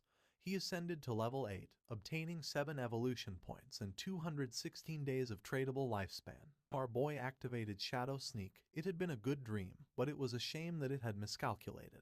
A general system notification sounded everywhere, revealing that the player Shadow from Shell Town had been the first on the server to kill a gold grade boss, receiving 3 reputation points. The notification caught the attention of all the players in the area. No one knew who Shadow was or why he was so strong. Others were furious since the first person to kill the gold grade boss had to be from Hand City. In Shell Town, Wang Men looked at the system notification with confusion, as it had only been a short time since Shadow was fighting against the bronze boss by himself. Only a short time had passed and he had already killed a gold boss solo. He did not know why the difference between Shadow and the others was so great. King Feng's sister's eyes began to shine with determination. Realizing that Shadow really was the strongest, she thought that if Shadow helped her level up, then she would be able to see Brother Song Fei. The body of the boss disappeared, leaving lifespan and loot on the ground. The boss of the group that was hiding behind the tree couldn't help but smile upon seeing that the boss had dropped so much loot. With a wicked expression, he realized that Shadow had hidden using invisibility without taking the loot, realizing that he must be wary of them. He gave Guang the order to release his skill and find Shadow. They were going to kill King Feng and take the gold boss's loot for themselves. Guang nodded his head, then drew his bow, used the skill called Phantom Horned Eagle, and shot an arrow toward the swamp, which transformed into the ghost of an eagle. The eagle flew until it exploded, causing its feathers to start falling over the swamp. King Feng began observing them carefully. He did not expect this hunter to learn this anti-invisibility ability so quickly. For him, it was no surprise that they were so confident in killing him and seizing his loot, but it was a pity that his assassin class came with an extra point in invisibility level. Guang's skill was level 1, so it could not break his skill. Confident, Guang turned to the boss, informing that Shadow must have fled after seeing so many of them. The boss and his men began to advance towards the loot. Deciding to protect the loot first, he asked his men not to be careless and to prepare for battle at any moment. The ownership of the boss's loot was 5 minutes. After the time ended, the loot was going to be theirs. A proud smile appeared on their faces, but just then, Shadow began to emerge, making their eyes widen in fear. Just before they could react, King Feng moved like thunder, taking everyone down. Now that the atmosphere was quieter, King Feng's attention focused on the loot. But then a question came to his mind: where had Little Black gone? He decided to forget about it and find her later. For now, he had enough evolution points to upgrade Greedy Hand, so he decided to upgrade the skill before obtaining the loot. Greedy Hand went from being diamond quality to epic. It could be used on monster corpses, having a 220% to 300% probability of obtaining an extra loot drop. The extra loot had a 100% probability of being 1 tier higher. Our boy picked up the loot. He was determined to use the 100% chance to gather all the light together and squeeze them. Greedy Hand started to absorb the loot, making a smile appear on King Feng's face. A bright light began to emerge from the forest, and after using Greedy Hand, he obtained 21 evolution points, 648 days of tradable lifespan, and 2 special items called Ghostfire Bell. King Feng's eyes widened in surprise upon seeing that he had obtained 2 Ghostfire Bells. It was a special item. After equipping it, King Feng would not lose lifespan upon dying, with a cooldown time of 1560 seconds. It had 2 skills, 1 passive and 1 active. Soul Absorption was passive. When killing monsters, the amount of dropped lifespan would increase by 20%, and having 2 Ghostfire Bells at the same time would double this effect. Soul Shock was an active skill. He could shake the bell to immobilize all enemies within a 100-meter radius for 3 seconds, with a cooldown of 512 seconds. The Ghostfire Bell was not considered equipment. It was an item. It did not take up 2 equipment slots, and 2 Ghostfire Bells only occupied 1 inventory slot, making it very convenient. While he was distracted, Little Black contacted him through chat asking him to come save her. Shadow became alert and asked with a worried expression where she was. King Feng, somewhat worried about knowing where Little Black was, the only thing he heard through the voice chat were her screams asking them not to come near her. Little Black was very scared since the leader and his men had already cornered her. They praised her for having strong resistance, but revealed that there was nowhere to escape, advising her to come over calmly, promising that they were going to make her feel so good that she would ascend to heaven. She clenched her fist, and when she looked back she saw that she was at the edge of the cliff, determined not to give these bastards the kill. Without thinking too much about it, she threw herself backward off the cliff, leaving the leader and the others in shock. Her body began to descend rapidly until it forcefully hit the ground, causing her terrible pain and making a pool of blood appear. Her body began to disappear and turn into lifespan. The leader peeked over the cliff and felt somewhat confused upon seeing that she had really jumped, thinking that she was quite resolute. Little Black informed our boy that he no longer needed to save her, since she had died and returned to the town. She felt relieved as it was good that the tradable lifespans of their party were all on Captain Wang Meng. King Feng felt relieved and asked Little Black to wait for him there, as he was going to pass the stuff to her. She felt happy and praised our boy for having worked hard. He collected all the lifespan that was in the area. This time he had 1 big. His tradable lifespan had reached 3115 days, and he even had 21 evolution points. He decided to use the points and evolve Greedy Hand. A system window appeared, informing that the skill Greedy Hand had already reached epic. It required 10 times the evolution points to keep evolving. The system asked if he wanted to spend 210 evolution points to evolve this skill. King Feng was not surprised. For him this was to be expected. It was not so simple. The higher the level of the skill, the more evolution points it consumed to evolve. He decided to forget about it and first raise his attack skills, since the higher his damage, the stronger the boss he could face would be, and in this way, he would be able to receive better loot. He concentrated and instant Shadow Slash went directly from Platinum to Diamond. The attack range of the skill increased from 21 meters to 27. The duration of invisibility stayed increased from 7 seconds to 9. Now he could perform 7 slashes on all enemies along the way instead of 5 slashes, with a total duration of 10 seconds. The length of the slash increased from 3.1 meters to 4.1 meters, and now each slash would cause 300 additional damage instead of 200. He used 10 evolution points and now only had 3 points left. The initial skill Backstab enhancement went from normal to gold, skipping bronze and silver. When using Backstab, damage would increase by 30% instead of 15%. King Feng was happy since after evolving Instant Shadow Slash twice, its damage had doubled. Even if he was not in stealth mode, and without breaking the stealth, he could inflict 3,000 points of damage, and if the stealth was broken and Backstab was performed, the total damage of 7 slashes could reach between 6,000 and 7,000. Using the system window, our boy started analyzing his skills. He remembered that the gold tier boss dropped from 2 to 4 silver equipment, with a small chance of dropping gold equipment. Now, due to the effects of Greedy Hand, he had received 11 gold equipment and skill books, 2 platinum equipment, and 1 platinum skill book. This loot was not bad at all since 3 of them could be used by assassin types. Among the equipment was the Ghost Ship Dual Blades of Platinum, an assassin class weapon with a damage of 136 points, agility of 22 points, attack speed of 24%, armor penetration of 17 points. The requirement to use this weapon was to be level 5. The unique effect of this weapon was that each normal attack would inflict damage twice. King Feng equipped the two daggers. The effect was not very useful, since basically he always used his skills to deal damage. But the base attack of this weapon was quite high, and it also had 22 agility points. The attack speed was also going to increase the skill casting speed, reducing the recovery time, so it was not totally useless, and as for the armor-piercing properties, the benefits were also quite high. Then, our boy equipped the Ghost Fire Leather Armor of Gold Tier with a physical defense of 25 points, fire element resistance of 50 points, damage block of 14 points, granting 419 health points, and the requirement to use this equipment was to be level 5. He was amazed since leveling up had not increased his constitution.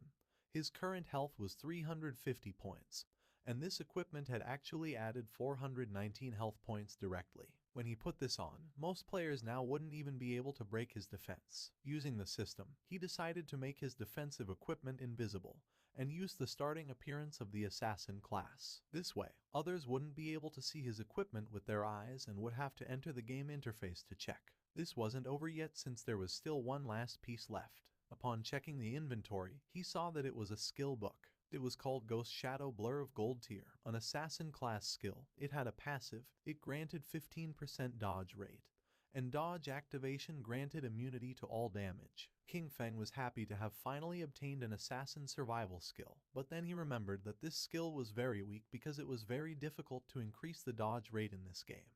And if one spent effort to raise the dodge rate, the other attributes would be low. And if the dodge was not activated, it would be very dangerous. Our boy's body began to shine since he was different from the rest. He could evolve skills infinitely. While increasing the dodge rate, he would not sacrifice other attributes, so there were only benefits for him. King Feng started to move away from the area and decided it was time to return. The remaining loot consisted of warrior, priest, and archer items. He could sell them to Wang Meng with a 10% discount, and although they couldn't afford them now, he was sure that with Wang Meng's personality, he would sell them on credit. This great upgrade was all thanks to Little Black. Without this koi, he wouldn't have been able to find a level 5 ghost ship to attack, so he decided to thank her. King Feng passed by a tree and just at that moment, the leader, who was furious, and his men appeared. King Feng noticed them, and they did too, and their faces turned pale. With eyes full of fear, they started running upon seeing Shadow. As expected, King Feng was not going to let them escape, so he used Shadow Stealth, and while the skill was activating, he let out a sigh. Just before they could take another step, King Feng moved like thunder and finished off all the subordinates. Upon seeing this, the leader panicked and ran with all his strength, but King Feng was not going to allow this. Our boy appeared in front of him and deactivated the invisibility skill. The leader's face touched King Feng's, his eyes filled with tears and fear. He admitted he was wrong and promised not to do it again, begging our boy to please let him go since he had less than 1 year of lifespan left. With a cold gaze, King Feng asked if he had first thought about his own fate when attacking others. Without remorse, King Feng attacked with a poison dart, and while the leader was writhing in pain, he turned his back and left. Since he had killed too many players, he received a layer of status called Killer. Currently in the first layer of the Killer status, he was going to lose 75% of his current lifespan upon death. King Feng was calm since he had the Ghost Fire Bell. If he was careless and died once, he would not lose any lifespan. King Feng returned to Shell Town and everyone's gaze fixed on him. People started talking among themselves since he had killed a gold tier boss. Everyone was in shock. Seeing that he was not wearing any equipment, some thought that he must have exploited bugs to defeat the boss. While our boy was walking through the area, a man approached and asked him to please wait. King Feng turned curious. Showing a skill book with a smile, the man mentioned that they had mistakenly bought this assassin's skill book, asking him to please accept it and take it as if nothing had happened between them. The system identified the skill book. It was a common tier called Impale. It was a single target skill. Upon hitting, it added 20 attack points and caused stun for 2 seconds, with a cooldown of 22 seconds. King Feng took the skill book and his eyes widened in surprise since it was a control skill. After taking the book, he went on his way, and the man and the others on theirs. One of the men, furious, told Zion Shao that they had been killed by King Feng. For him, it was too cowardly to have to give a skill book to him. The other man nodded since no one treated them like that. The other man decided to use each of their connections to gather people, with everyone contributing. Even a single spit from each of them could drown King Feng, so there was no reason to fear him. With a serious gaze, Zion Shao made it clear that Shadow was growing so fast and leveling up by himself, so he must have a great secret. He wanted to find him in real life and kidnap him, since not only would they learn his secret, but they could even make him their slave to collect lifespan for them. The man praised Zion Shao for this great plan. Zion Shao decided to have the family send a woman to try to extract information from King Feng. When he had heard Shadow's voice just now, it sounded very foreign. He knew he was not within their circle, which meant that he was very poor. They decided to find a professional beauty, as they were sure that King Feng would fall into the trap. King Feng met with Little Black and asked her to accept the trade, since he wanted to give her some things. Upon hearing this, her eyes filled with excitement, but she explained that her name was not Little Black but Big Plum.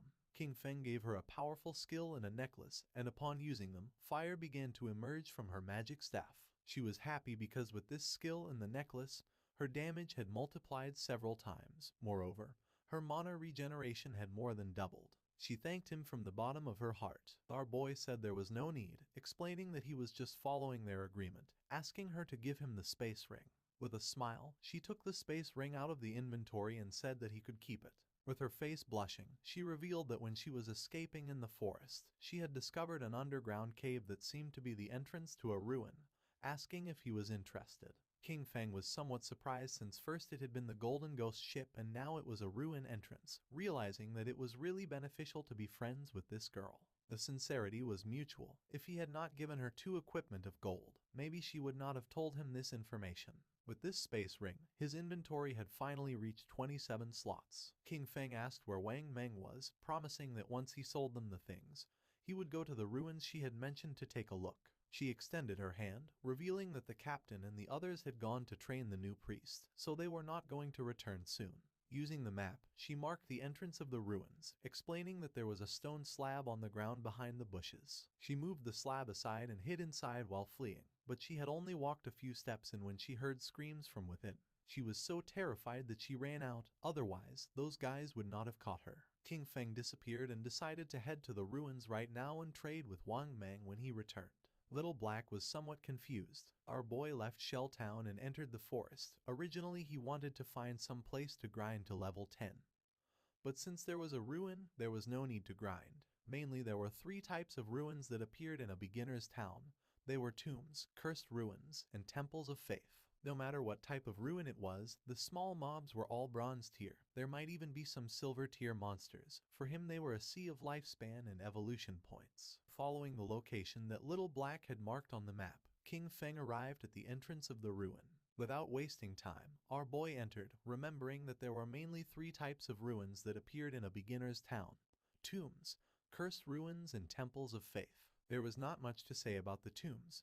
They were inhabited by a lot of monsters and it was very difficult to kill them all, and also there was almost always going to be a golden boss at the end. The monsters in the cursed ruins were all cursed by ancient gods and evil gods. They could have been humans in the past, but some went mad and others became ghosts after death. The monsters in the temple were all believers of ancient gods and evil gods. Moreover, the layout of the temple was very complex. The walls were filled with ancient murals. If one managed to get past the last 2, they would receive a special item or a skill book. Upon observing the murals on the walls, our boy realized that this was a temple of faith. He began to observe the murals carefully as they were very familiar. At that moment, roars began to be heard. Our boy started walking down the hallway, realizing that this was the faith temple of the ancient god of judgment. It had the same origins as his eye of judgment. At the same time, in the forest was Wang Meng and his party fighting against a monster. Wang Meng drew his shield and blocked the monster's attacks. But then, the monster lunged at him and just before he had time to react, it attacked with its fierce claw, causing Wang Meng's body to fly through the air, inflicting terrible damage on him. Seeing that the captain was injured, the party's archer panicked and gave the order to the healer to heal. King Feng's sister was paralyzed with fear, not knowing what to do. With tears in her eyes, she tightly grabbed the magic staff and asked how to do that. While they were distracted, the monster jumped and prepared to attack. Seeing this, the party's swordsman drew his sword and gave King Feng's sister the order to use her skill. But instead of obeying, she fell to her knees on the ground, dropped her magic staff, and began crying in fear. The monster attacked again and Wang Meng's party was eliminated and they were teleported to Shell Town. Wang Meng and his men were furious. Little Black, who was in the area, greeted them and with a smile asked why they were back so soon, explaining that the expert Shadow was still not back so they couldn't buy equipment now. The archer, who was furious, started pointing at King Feng's sister and said he had never seen someone as stupid as her. She didn't know how to dodge monster attacks, nor how to use her skills. Zio, you started to cry, not knowing what to do. Little Black stood in front of her and with a confused expression asked the archer why he was so fierce, explaining that she was a beginner, and it was her first time playing the game, so it was normal to die once. With eyes full of rage, the archer asked Little Black to move away since he was going to scold her to death. The swordsman explained to Little Black that they had not died once, they had died 3 times in less than an hour. Upon hearing this, Little Black's eyes widened in surprise. With a smile, she began to show the necklace that King Feng had given her. She decided to go with them, revealing that she had just received 2 good things from the expert. She was very powerful now, and believed they were not going to die once she was there. Wang Meng stepped forward and gave the order to everyone to stop arguing. For him, Little Black's suggestion was not bad since with her joining them this time, things should go well and maybe when they were back they would be able to meet Shadow. Although deep down Zio Yu was furious, she pretended to be grateful, apologized and promised to work hard. She could not believe that they themselves could not do the job and still dared to blame her. If it weren't for the connections they had with Shadow, she wouldn't bother with all of them. She was very angry. At the same time, our boy entered a room and something caught his attention. 2 monsters knelt before him, and the system identified them as devout followers of the ancient god. Called the Judged, they were level 10 monsters and silver tier. King Feng's eyes began to shine with suspicion. Without wasting another second, with a determined expression, he attacked the monsters using instant shadow slash. Our boy became invisible, and when he turned around he saw that he hadn't taken much health from them. Even after breaking his stealth and backstabbing them, they had only lost a small portion of their health. For him, this was to be expected. They were level 10 silver bosses, and the health of these 2 devout followers together was already greater than that of the gold tier Golden Ghost ship. Just then, something caught our boy's attention, making him turn curious. The monsters knelt before him again. He was somewhat confused since the monsters were kneeling once more in his direction. It was strange since he was still in stealth. He didn't know if they had sensed the eye of judgment on him, nor if this was the reason why they weren't attacking him. King Feng questioned whether they knew the way and asked them to guide him. The monsters raised their heads and began to roar. King Feng realized that they had been corrupted, decomposed, and had gone completely mad. They had turned into wild beasts that only knew how to steal lifespan from humans. At that moment, the eyes of the monsters began to shine, and not long after, they turned their backs on our boy and ran off. Right at the door of the room there was a group of players. The monsters felt their presence and began to charge at them. The players realized that these bosses were silver tier. They could not face one, so they decided to flee from this place. Just before they could do it, the monsters attacked and toxic mist began to melt their bodies. Their bodies disappeared, dropping lifespan orbs. They were the team of the girl who had bought Ice Spike from our boy, called Grey Rose. He never thought that they would also find this ruin. Judging by the current players' equipment levels, King Feng came to the conclusion that no one was equipped to go deep yet. Our boy deactivated stealth and decided to pick up the lifespan. The monsters knelt before him again. These guys had lost more than 100 days of tradable lifespan, and our boy didn't expect them to be rich. Our boy returned to the room and started searching. Several minutes passed, and after searching around, he hadn't found anything. There were no traps or treasures. So he came to the conclusion that there were only 2 silver mini-bosses. His eyes began to shine with rage and he decided to forget it. Without hesitating for a second, he attacked using the poison darts, which embedded themselves in the heads of the monsters. As a reward for having killed 2 silver tier bosses, he obtained 4,000 experience points and ascended to level 9, obtaining 4 evolution points and 188 days of tradable lifespan. King Feng used Greedy Hand and the bodies of the monsters began to disappear. He felt happy since the epic tier Greedy Hand was absolutely insane. He got 32 evolution points, 1504 days of tradable lifespan, 4 gold tier items and 10 silver tier items. He extended his hand, making a pendant appear. He was happy since he had obtained a gold tier item for assassins. It was the Pendant of the Faithful, an assassin class accessory. It was going to grant 15 agility points and 20% cooldown reduction, with the unique effect of summoning a silver tier devout follower to fight for you with a cooldown of 6,000 seconds. King Feng clenched his fist. This necklace had good stats. The 20% cooldown reduction was going to lower the cooldown of his stealth skill from 22 seconds to 19. The cooldown of poison darts dropped from 4.35 seconds to 3.75 seconds. That of instant shadow slash went from 10 seconds to 8. Grinding had become much more efficient, since all his other gear required being above level 8. No one else could use this yet, so he decided to keep it for now and sell it later. Just when King Feng was about to leave, the ground started moving. Our boy became somewhat curious, and when he turned around, a small pillar emerged. His eyes began to shine with joy, since after eliminating all the monsters, the mechanism had been activated. King Feng examined the pillar carefully, realizing that it was a hidden mechanism.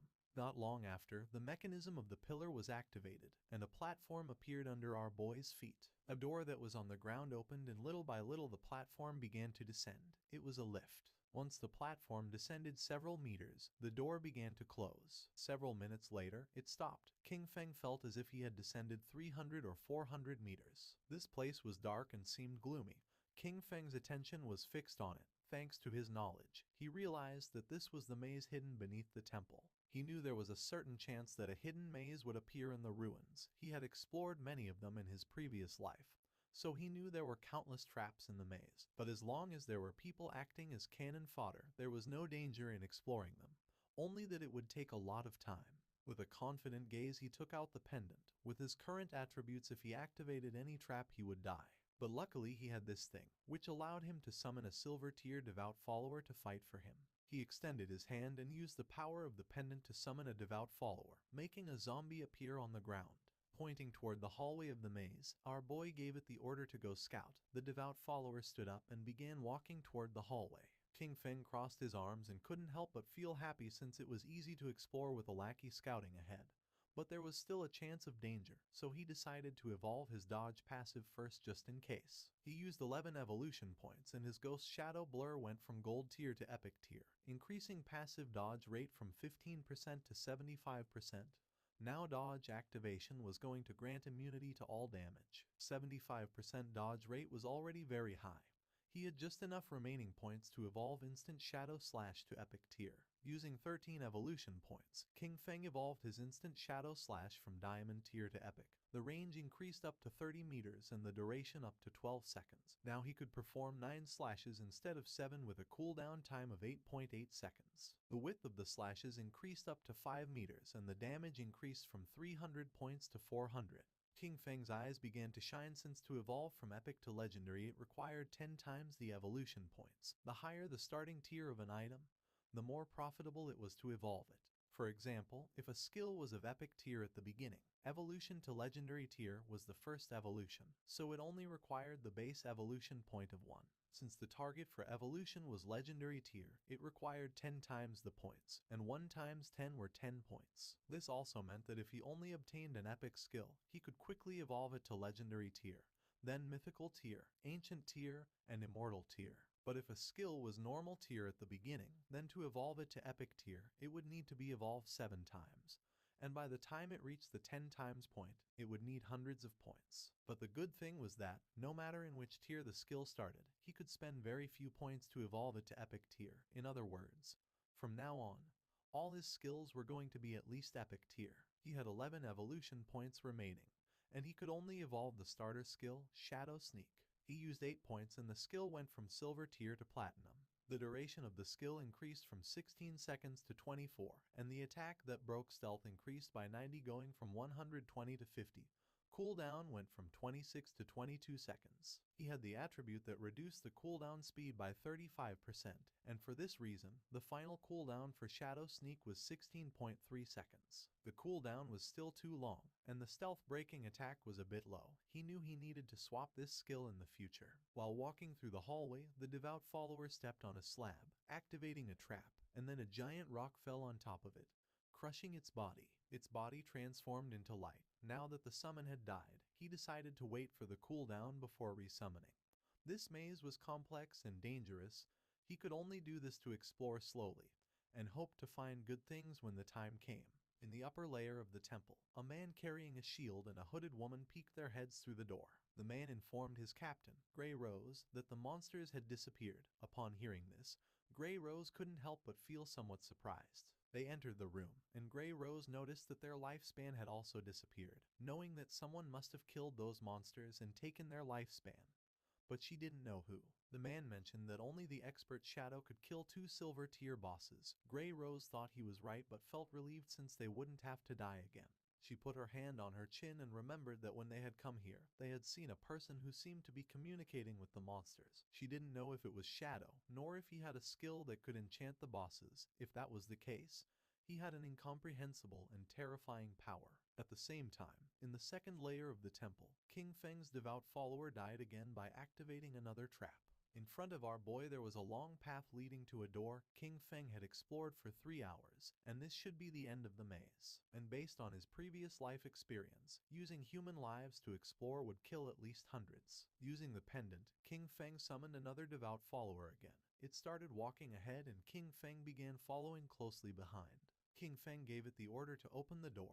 Following our boy's command, the monster began to use all its strength but was unable to open it. It got to the point where its body began to tremble. King Feng's eyes filled with suspicion upon seeing that the monster could not open the door. Then, he approached and touched it with his hand. By doing this, little by little the door began to open, leaving King Feng in shock. A wave and a curtain of smoke began to emerge from the other side of the door. Our boy began to sweat, knowing that this was not good. On the other side of the door, there was a room full of pillars and in the center there was a chest covered with thorny vines. Qin Feng entered the room and upon observing carefully he noticed that the chest was full of thorns. It was locked and next to it there was an NPC.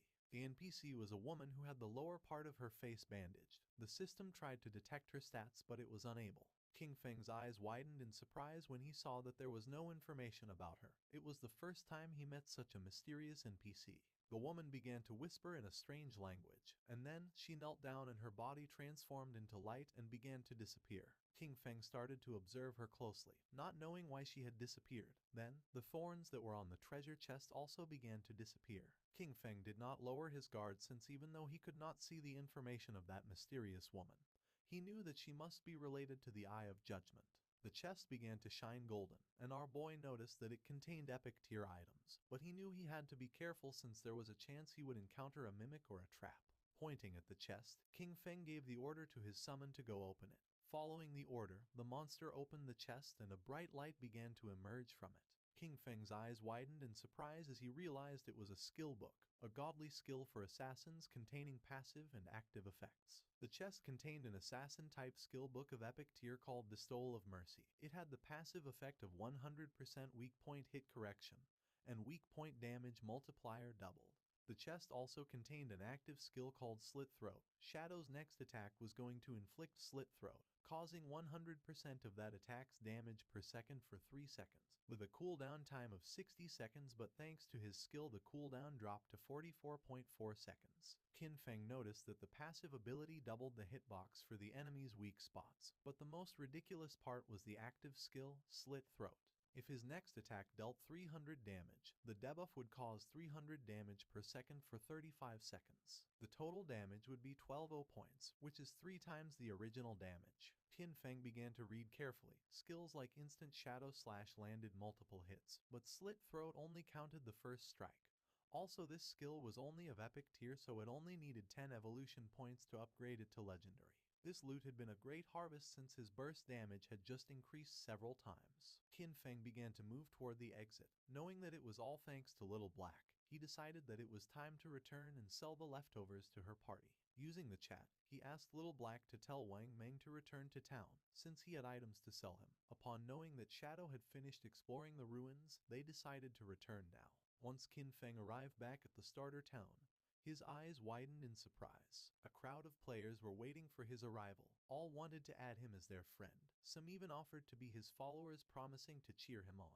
The chairman of the Runding group from the city of Zhonghai had come to formally invite Shadow to join their corporation.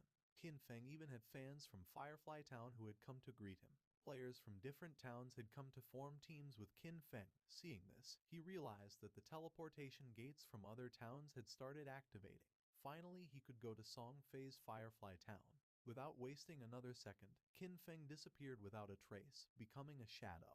Using his invisibility skill, Qin Feng began to move away from the area and the players started fighting among themselves, thinking that he had left because they kept bothering him. Qin Feng reached Little Black and caught her attention. Raising her hand, she informed her captain that the expert Shadow had arrived. Something caught Qin Feng's attention. It was none other than his sister, Qin Xiaoyu.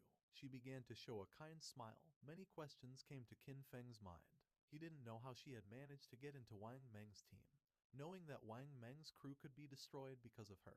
He knew he had to be careful, since everyone knew that Shadow existed now. He couldn't reveal his true identity. He still couldn't use his powers in real life, and with so many eyes on him, even a kitchen knife could kill him right now. Xiao, you couldn't help but blush as she could tell how powerful he was just by looking at him, realizing that compared to him, Wang Meng's party was like trash. She thought that if he carried her, then she could reunite with Song Fei in a matter of days. Using the system, Qin Feng explained to the captain that this equipment was perfect for their party's classes. Moreover, the skill books could increase their combat power. Our boy set an initial price of 22 days of lifespan. For Wang Meng this was very expensive, since they were all silver and gold tier. For now they could not afford it. Qin Feng said that there was no problem since they could pay him later. Wang Meng was sincere and thanked him, not knowing how to repay him for helping them. If ever Qin Feng needed them in the future, he only had to say the word and they would do their best to help him. The swordsman of the party put on a golden helmet. According to him, Shadow was awesome. He could not believe that he was getting gold tier equipment so soon. Wang Meng also equipped the equipment, obtaining a gold tier skill, with which his DPS had tripled. He could not avoid crying since Shadow even let them buy on credit, realizing that he trusted them. Wang Meng began to inspect his inventory but did not find anything for priests, leaving Xiaoyu somewhat confused. The archer was furious since she was lucky to leech EXP from them. Xiaoyu approached Qin Feng and introduced herself as the priest of Wang Meng's party and asked if he had any equipment for her. The system informed our boy that the player, Little Graceful, wanted to add him as a friend. Xiaoyu's eyes widened in surprise. Qin Feng began to stare at her with a cold gaze and disappeared without a trace, leaving poor Xiaoyu in shock. With a confused expression, she asked where Shadow had gone. Wang Meng explained to her that he probably just hadn't gotten any priest drops this time, and that maybe next time he would bring items for her. The archer revealed the harsh truth. Qin Feng had intentionally ignored her. For Little Black, Shadow was very cool as he appeared and disappeared like a dragon. Qin Feng walked away from them, knowing that he currently had a gold tier priest staff in his bag, and also a gold tier priest skill book. But there was no reason why he would give such precious things to Qin Xiaoyu. As he progressed, he would have tons of unused equipment and skill books. Selling them individually wasted too much time. But Wang Meng's backing with the authorities was perfect for bulk buying of him. He could not allow Xiaoyu to affect his cooperation with the authorities. He needed to quickly find a priest for Wang Meng's team to replace her. His eyes began to shine with seriousness when he thought that he needed to find Little Zhu quickly. Du Yixu, the former manager of the Godslayer Guild in his past life, she was a hidden class priest called White Avian Priestess, which came with a white bird that could heal and apply buffs. She was the only priest he knew who could defeat epic tier bosses alone.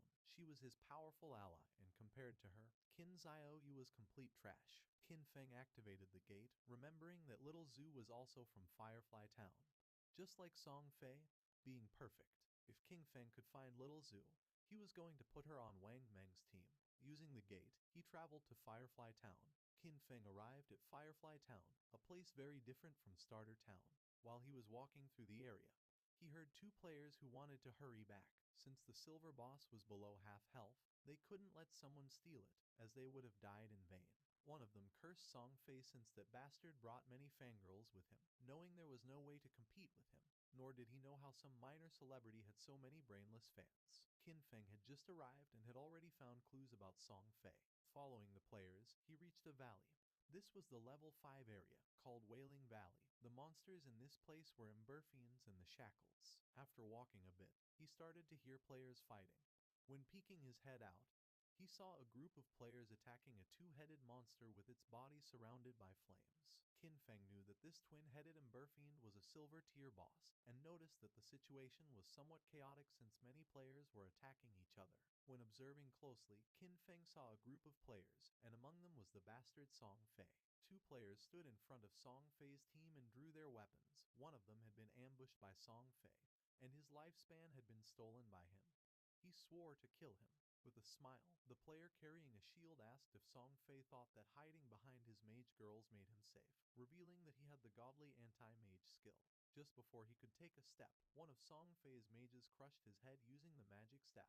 Qin Feng remembered that Song Fei, with the title Heaven-Defying Mage God, had the mage class. In his past life, This bastard tricked a bunch of fans into choosing the mage class, only to take all their equipment and skills to strengthen himself quickly. But a team couldn't be made up of only mages, so his fangirls came up with a solution. Some put their attribute points into intelligence to become glass cannon mages. Some put their points into agility to become disruption mages. Others used their points on health to become meat shields, and some chose strength to become battle mages who attacked using their staff. In the early stages, Song Fei's team was extremely dominant, stealing lifespan from players everywhere without anyone being able to stop them. And as expected, as the game went on, most of his fangirls died pretty quickly. Pointing at the boss with his finger, Song Fei made up a lie saying that his fans were working so hard that now his heart hurt. He hoped the boss would die soon so everyone could rest, and also that the world would be full of love and free of violence. The twin-headed Emberfiend began to advance towards Song Fei's group.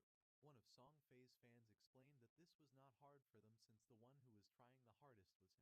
According to her, he worked so much that he shouldn't have to endure all this. She started pointing at the monster and decided to kill it so it wouldn't hurt their beloved Song Fei. Song Fei's fans began attacking the monster by casting spells. They were willing to defeat it so that Song Fei would become king, swearing to follow him no matter where he went. The monster opened its mouth and launched a burst of fire towards Song Fei.